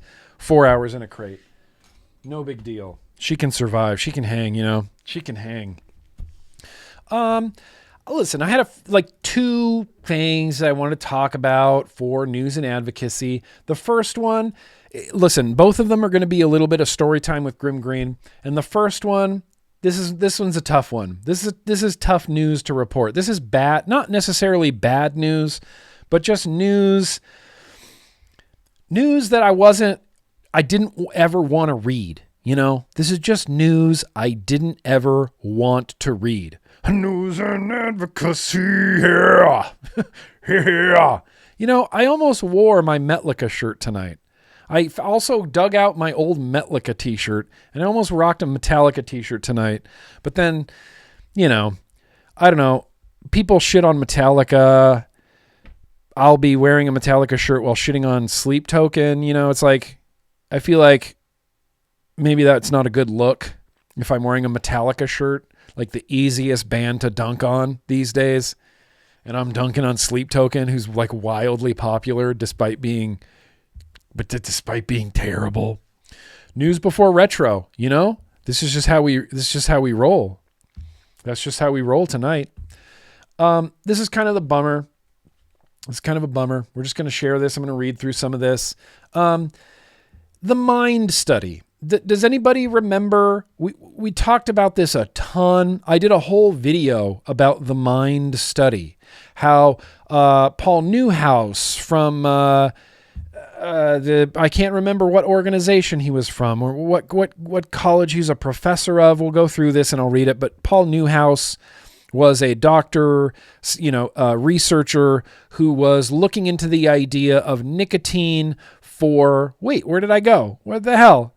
Looking into the idea of nicotine for memory improvement, early onset Alzheimer's and things like this, mild cognitive impairment.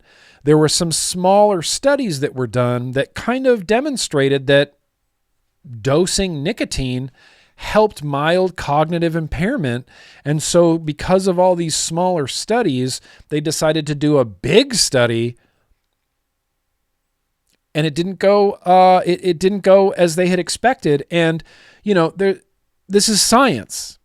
That's all there is to it. This is just science. And when they did this mind study and they got their results at the end, they could have just as easily pulled a CDC, or pulled an FDA or pulled a Mike Bloomberg and said, "Oh, it works. Yeah, works." Instead, they got to the end and they went, "Unfortunately, as much as we wanted this to succeed and as much as we believed this would work, the evidence shows us that this doesn't really have an astronomical effect on any mild cognitive impairment. Unfortunately, it's not a measurable thing that they can do in this study. For years, scientists have searched for ways to slow or prevent Alzheimer's disease, a condition that robs millions of their memories and independence. Amongst the most intriguing ideas was the use of nicotine, a compound long associated with smoking-related harm, but also known to interact with brain receptors involving learning and memory. The MIND study, Memory Improvement Through Nicotine Dosing, set out to test whether nicotine patches and FDA-approved nicotine replacement therapy could help older adults with mild cognitive impairment, a stage often considered a precursor to Alzheimer's. The trial, led by Dr. Paul Newhouse, Vanderbilt University. Sorry, I don't know why I couldn't think of that. I was associating him with Michigan State University for something like that. Vanderbilt University Medical Center, and Dr. Paul Eisen of the University of Southern California was an ambitious 2-year randomized double-blind placebo-controlled study. I mean, that alone, they were doing it right. You can tell these are men of science. Involving 348 non-smoking adults over 55. Participants wore either a nicotine pouch or a placebo patch daily, with doses starting at 3.5 milligram, increasing to 21 milligram, corresponding to the nicotine delivered by a pack of cigarettes. Researchers measured memory, attention, mood, and functional outcomes. The hope was clear. If nicotine could safely stimulate nicotinic acetylcholine receptors, I got to tell you, man, I've had to learn a lot of really big words doing this. Acetylcholine receptors, critical for cognitive function, it might offer a low-cost, widely available intervention to slow the decline. That would have been unbelievable. Previous smaller studies have shown promise, and the stakes were high. Alzheimer's disease currently affects 7.2 million Americans aged 65 and older, a number projected to nearly double by 2060. Existing treatment only offers modest benefits, and no therapy has yet proven capable of halting progression. Before clinical study begins, scientists identify specific outcomes to determine whether a treatment works. They are yardsticks that measure the success or failure of a study. In this case, the primary endpoint was a word list learning test designed to assess episodic memory. While participants in the nicotine group outperformed the placebo group at the end of the study, the differences were not statistically significant. In short, nicotine did not meaningfully slow the trajectory of cognitive decline in MCI in this study design. Bummer, dude. Unfortunately, the MIND study did not deliver the breakthrough many had hoped for. However, nicotine was well tolerated and participants did not experience any serious adverse events. The outcome is disappointing but not surprising. Alzheimer's research is littered with failed trials, over 200 in the past 2 decades, underscoring the complexity of the disease. It is not caused by a single factor, but by a cascade of changes in the brain, including amyloid buildup, tangles, inflammation, neurotransmitter defects, targeting one pathway, even one as important as the cholinergic system, may simply not be enough. We're not going to read this whole thing. A lot of it is about Alzheimer's.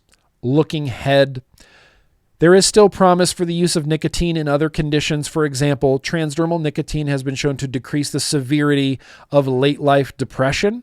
In the end, the MIND study is a reminder that progress in Alzheimer's research is incremental, hard-won, and often humbling. But every trial, successful or not, brings us closer to the day when memory loss is not an inevitable part of aging.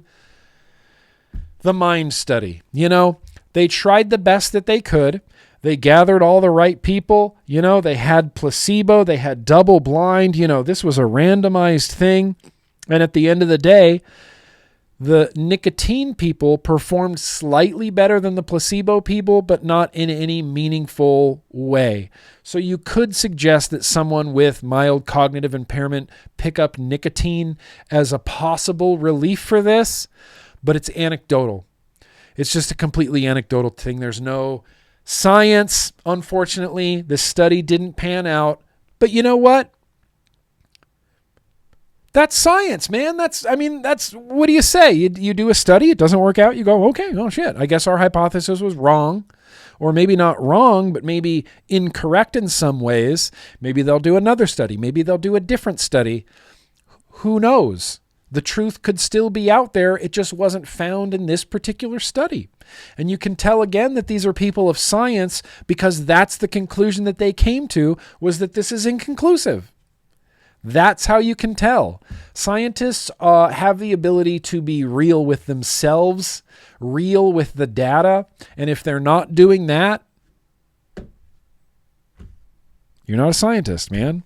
You're just not. You can't call yourself a scientist, do a study, and then let nobody peer review it. That's not science. You're not allowed to do that. You can't just have a wild hypothesis and claim that it's real without doing any tests or have any evidence to back it up. That's also not science. So I respect the study. I respect Paul Newhouse so much for doing this study, and I respect him even more for getting to the end of it, seeing that it's inconclusive, and then admitting, yes, this is inconclusive. This study that we spent years executing, years researching, years gathering, didn't pan out the way we wanted to. Inconclusive. Science, baby. Science. That's just how it works. That's just how it works. I did want to talk about RJ Reynolds for a second because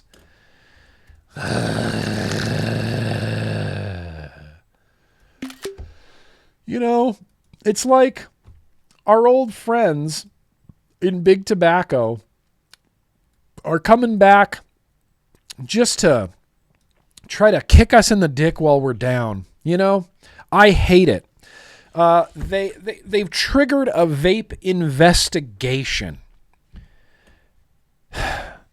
Big Tobacco, man. What are you going to do with Big Tobacco? Big Tobacco couldn't compete in the capitalist marketplace of products. So when they failed at that, what they did was they turned to their friends in the government and said, can you please ban our competition? Like, our vapes aren't doing good and we want them to do good, and there's too many other vapes that people like too much. Can you please get rid of our competition for us so we can be successful? And then the government just went, oh, okay, sure. Is that all? Anything else? We can do that. We can get rid of all your competition. We can clear the entire marketplace for you. No big deal. And that's what they're doing. RJ Reynolds has filed Section 337 complaint.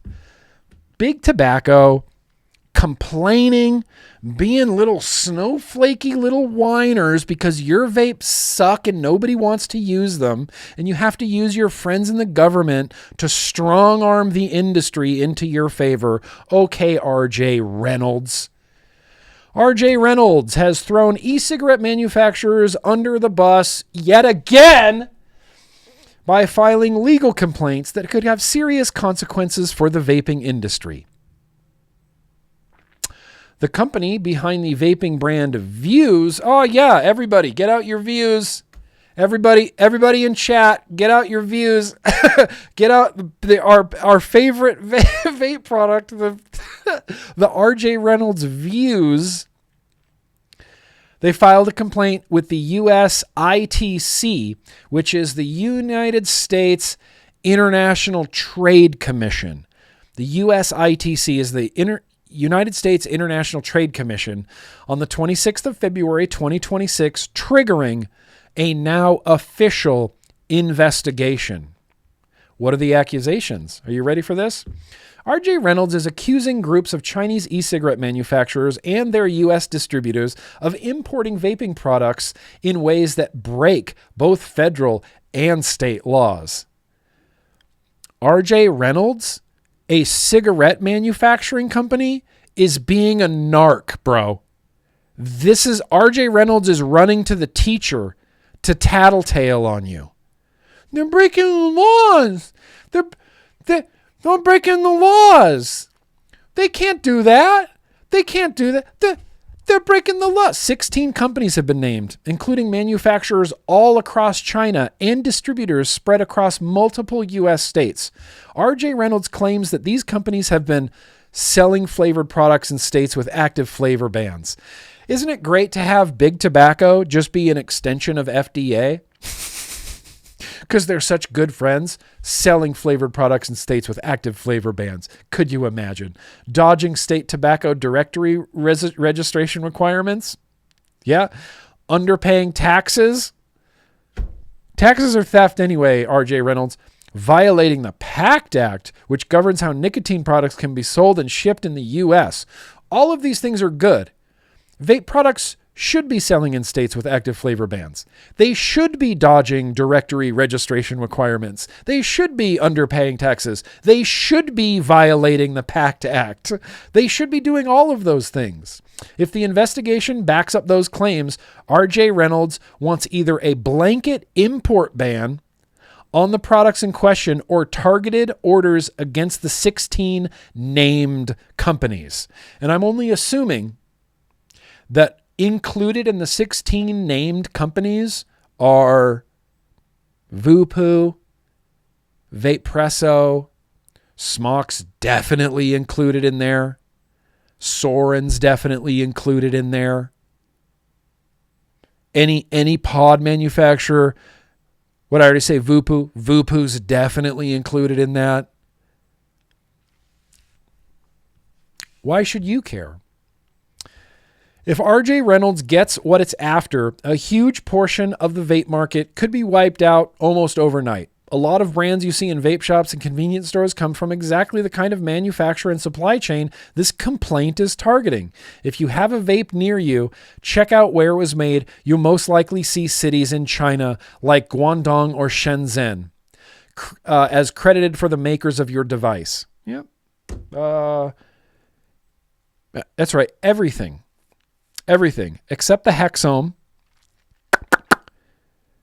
maybe except the Proxima, maybe except the Squonk, the Mag 18 Squonk, Shenzhen,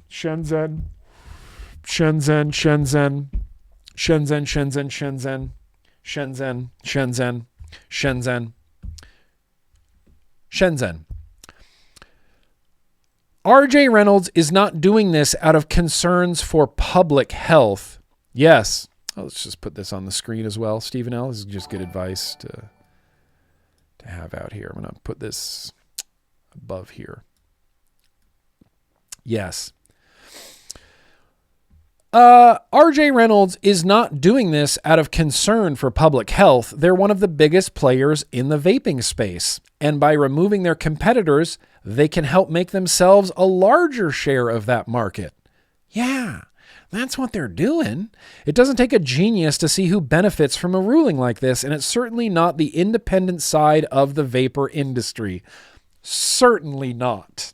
What happens next? Well, nothing has been decided yet, and the US ITC has made it clear that launching the investigation doesn't mean that anyone has been found guilty yet.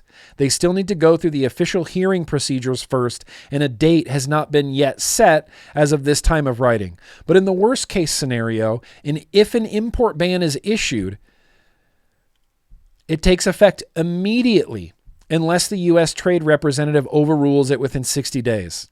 This is certainly one worth watching and completely reshape the vaping industry in the US forever. Worst case scenario, if an import ban is issued, if the US ITC decides that RJ Reynolds is the good guys in this, I'll be reviewing views every week, week after week. The retro vaping will be views. All vape mails will be views, RJR Reynolds products, and that's it. You won't even be able to get an Ohm bar. You won't even be able to get a Lost Mary. You won't be able to get Cross. You won't be able to get Caliburns. You won't be able to get Vupus. A full-on import ban? Thank you, RJR Reynolds, for kicking the vape industry while we're down. It's pretty clear you don't care about public health. You just care about your market share.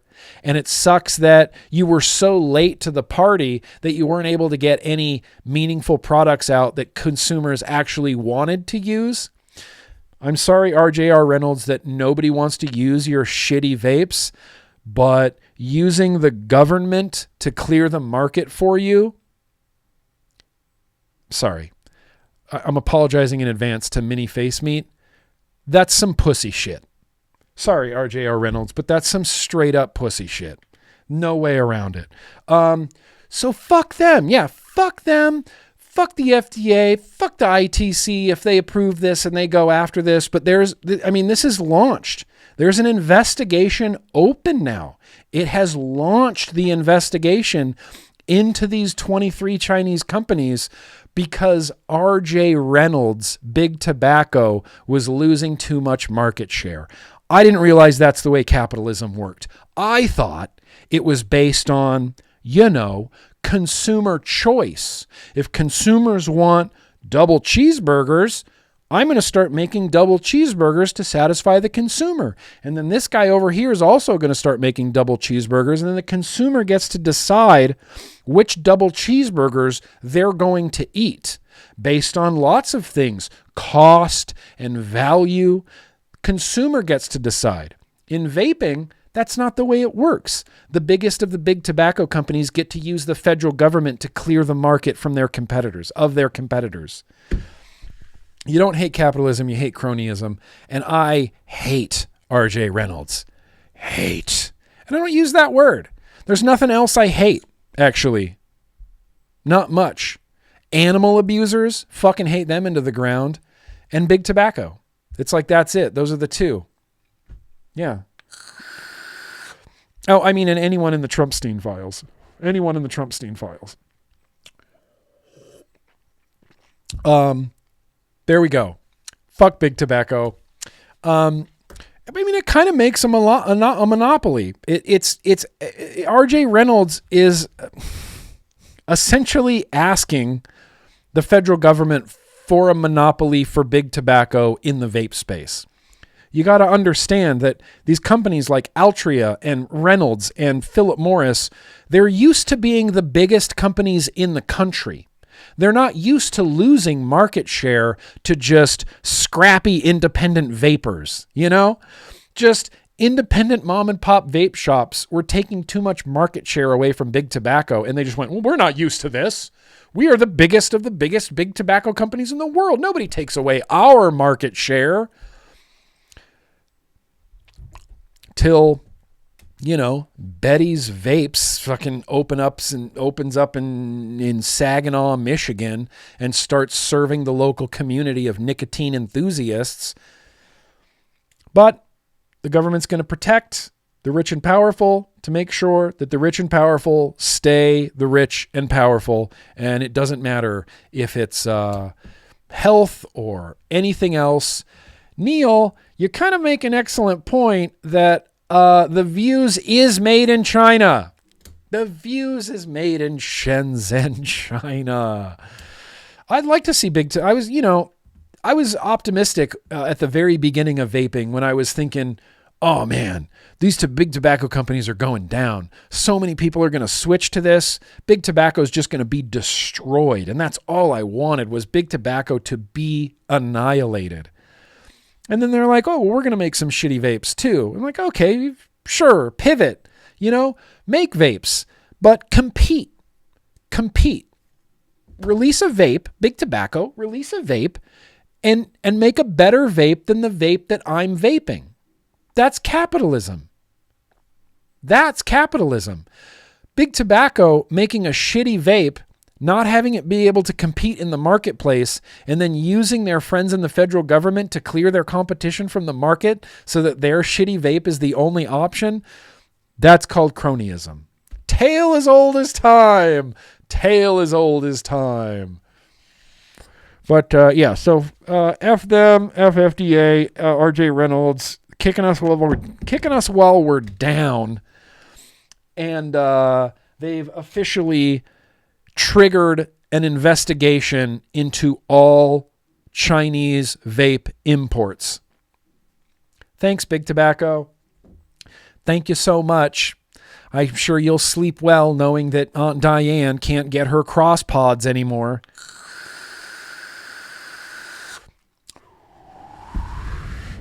And now I'm out of beer, which means it's time for the surprise.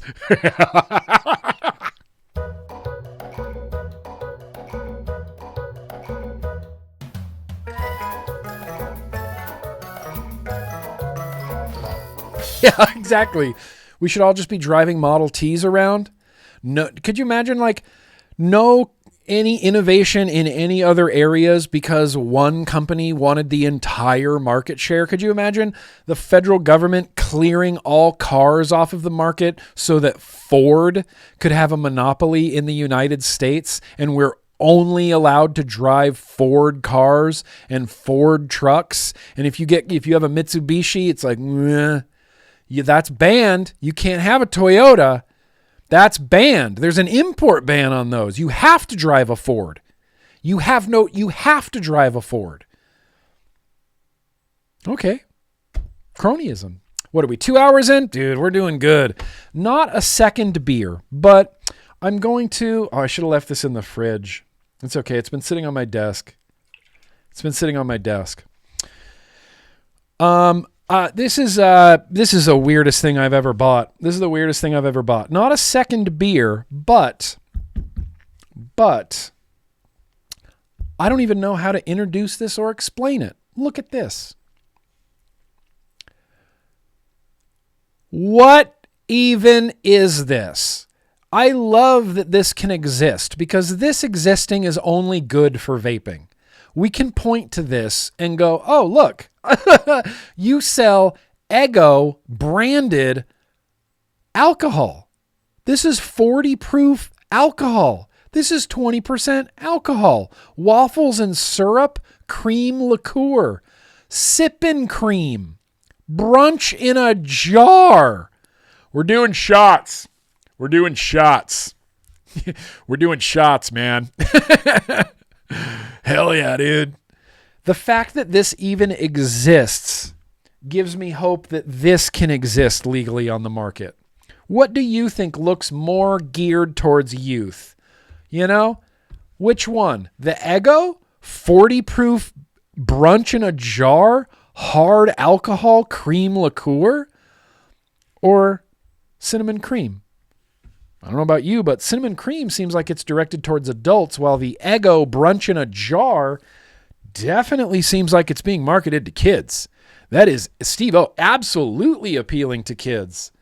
Absolutely. And you know where this was? This was in the checkout line. At youth level height. Sippin' creams. All sorts of flavors. Banana and coffee and maple. Right at kid height. Right at the checkout. Not that you would take your kids to a Total Wine. I don't know, you guess leave your kids in the car if you take them to a Total Wine, but take your kids to a Total Wine.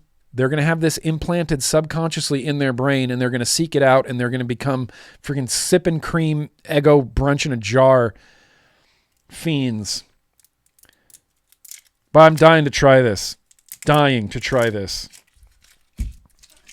It looks like a little baby food bottle. Brunch in a jar.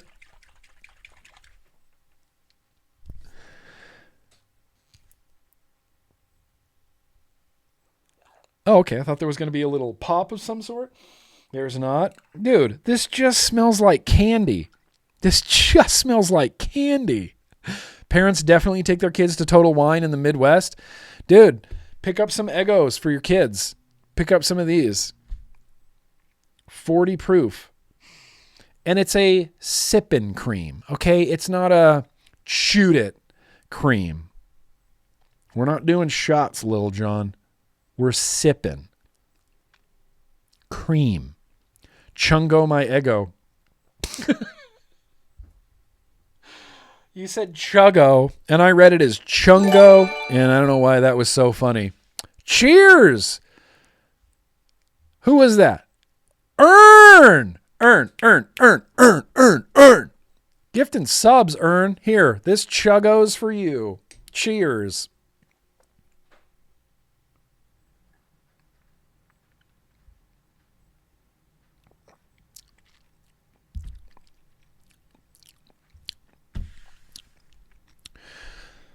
This is possibly the most delicious thing I've ever consumed in my mouth in the history of my life. It's like a milkshake. It's like a waffle maple butter milkshake that will also mess you up.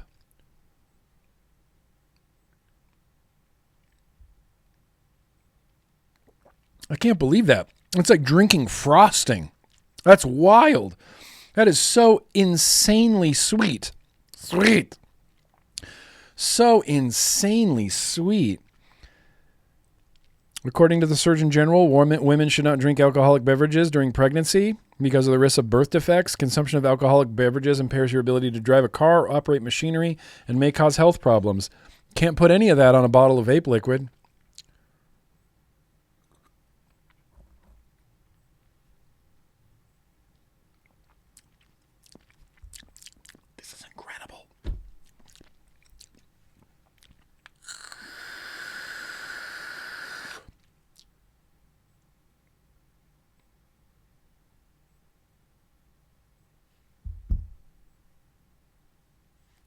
Holy shit. This is crazy, dude. You know, it's just great that this exists. I think it's just great that this exists and that there's a demand for it. Jake Scrapwood, it was Jake Scrapwood who first introduced Sippin' Cream. And I've been looking for the Sippin' Cream ever since. And I can't believe I found a bottle of Eggo Brunch in a Jar Sippin' Cream. Let's go.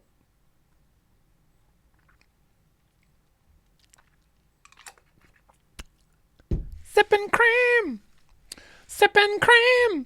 Are we going long? No, we got plenty of time. In fact, what we're going to do literally right now... Yeah! GrimmGreen reviews a vape thing that he's never even tried before. Oh yeah, I forgot we had to use that one. Someday I'll find the original retro vaping. But I'm going to put a poll. I'm going to put a poll in the chat. I'm going to put some vote music on. You guys are going to need to vote for this retro.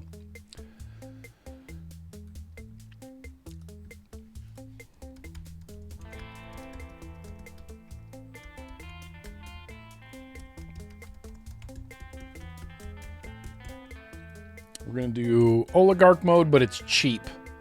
Oligarch mode, but it's cheap. 1, 2, 3, or the mystery box. There's a poll in the chat, and it's running for 3 minutes. 3 full minutes. Number 1, number 2, or number 3, or the mystery box. Cheers. Vote now. I'm just going to be sitting here sipping on some Sippin' Cream, you know? Eggo Sippin' Cream. I know, I need a new bumper. Oh, hell yeah, Space Turtle. We're doing it. 15 grams of sugar. How much? I want to know I need to find the nutrition information for this particular Eggo Sippin' Cream, you know?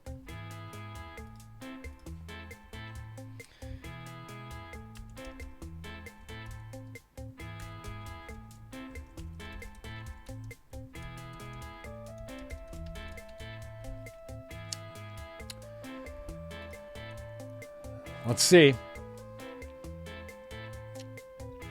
Yes, I'm legal drinking age. Yeah, brunch in a jar. Oh no, I don't want recipes. I want the nutrition information. 20% alcohol, 40 proof. Oh, they sell big bottles. Oh, they sell giant 750 ml bottles of this. I don't know why I can't get the nutrition information.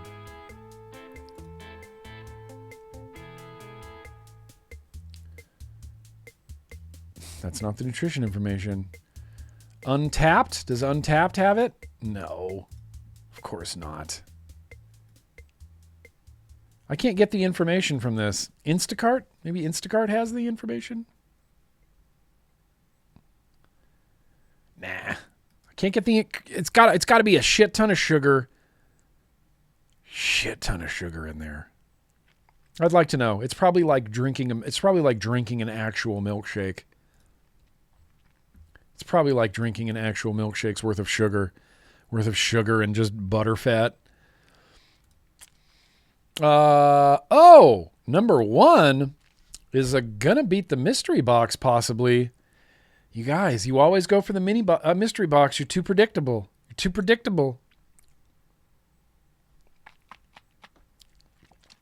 and 3 get no love. I thought 2 would get a little bit more love. That's okay. See, I can just put whatever I want to vape in the mystery box, and then that's what we're gonna vape. That's what we're gonna vape is the mystery box. Feels like some oligarchs are not okay with the mystery box winning. 5, 4, 3, 2, 1. Holy number 1. Let's go. Number 1. Nobody's down for number 3. Literally, I think 3 people voted for number 3. That's okay. We're going to go with number 1. And what's number 1? Oh, man. This is going to be a hell of an RDA. It's going to be a hell of an RDA. This is typical. All right, hang on. Let me, sorry.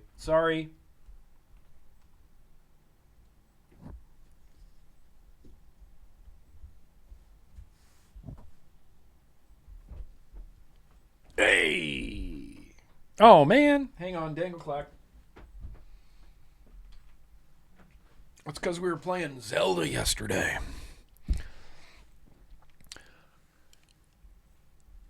I'm not looking forward to this. Not looking forward to vaping this. It says vape on. You see that? Vape on. Vape on, man. Does anybody know what this is out of curiosity? What up, Bill? What up, glue bag Bill? Look at, we're retro vaping this. The Style of Mojo Nucleus. What the hell ass even is this? I don't even know. Oh, shit. Wait, have we done this? When did we... Hang on. This looks a little familiar. Does the deck come out of here? Yes. Ah! Vape on. Applied directly for the forehead. Vape on. Applied directly to the forehead. Yes. Holy shit. I forgot this is a removable deck.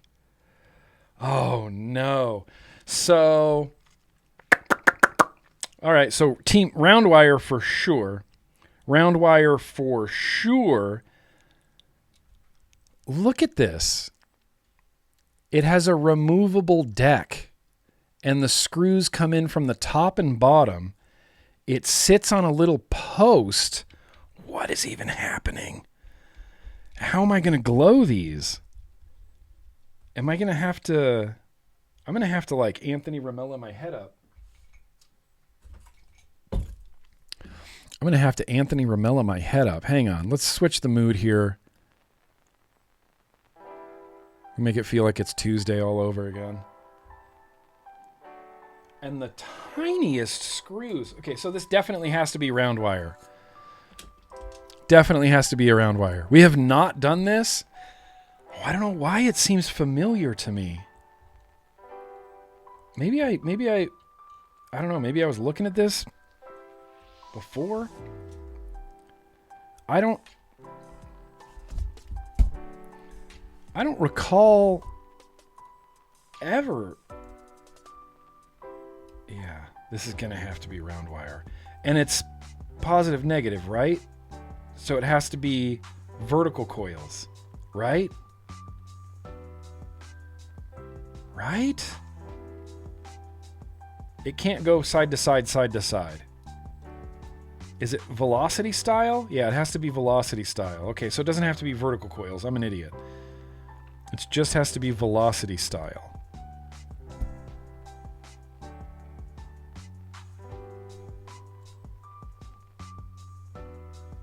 Because dude, I don't even know if we can fit like 24 gauge through there, you think?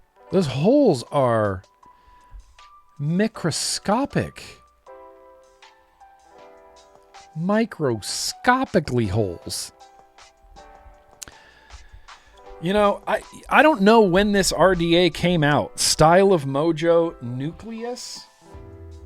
The Style of Mojo Nucleus. We need to do a little bit of history and see when this came out.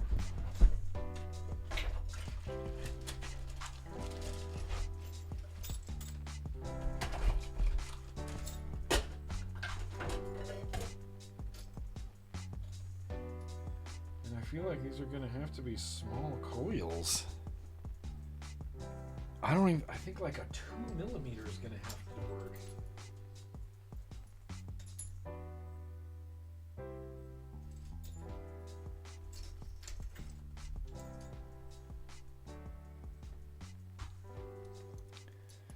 I think a 2mm is going to have to work. That's a tiny little coil. What a tiny little coil. You guys want to see something? Shh, really adorable. Look at this. Watch this. Look at this. Look at these animals right here. Look at this thing. Wait.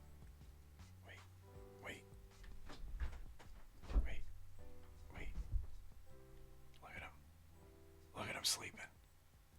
Look at Murphy with his whole sunflower bandana. It's fucking cute. Makes me insane. Hurts my brain.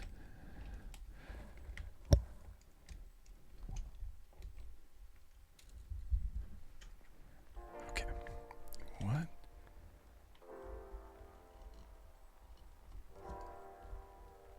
Is that really how I had this?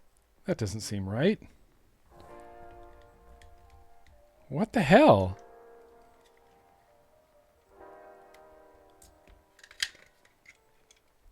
What did I do?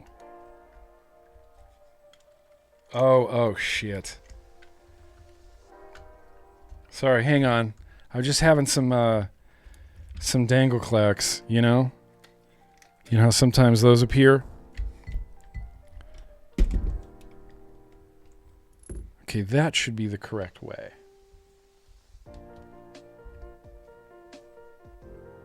Okay. We're back in action. All right, let's wrap some coils here. I got 24 gauge can thal.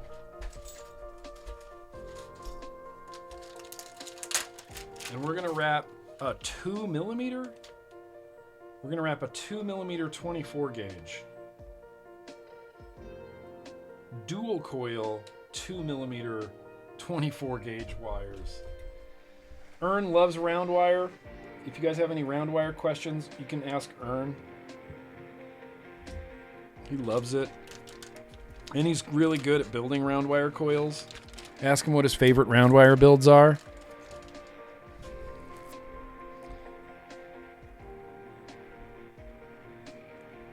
Just have some more egg. Yeah, it fits, but it's like it's not like it's kind of a tight fit. That's 24 gauge in there. Dang. Dang. This way. Yeah. Oh, that's so much better. Oh god. Oh, yeah, give it to me.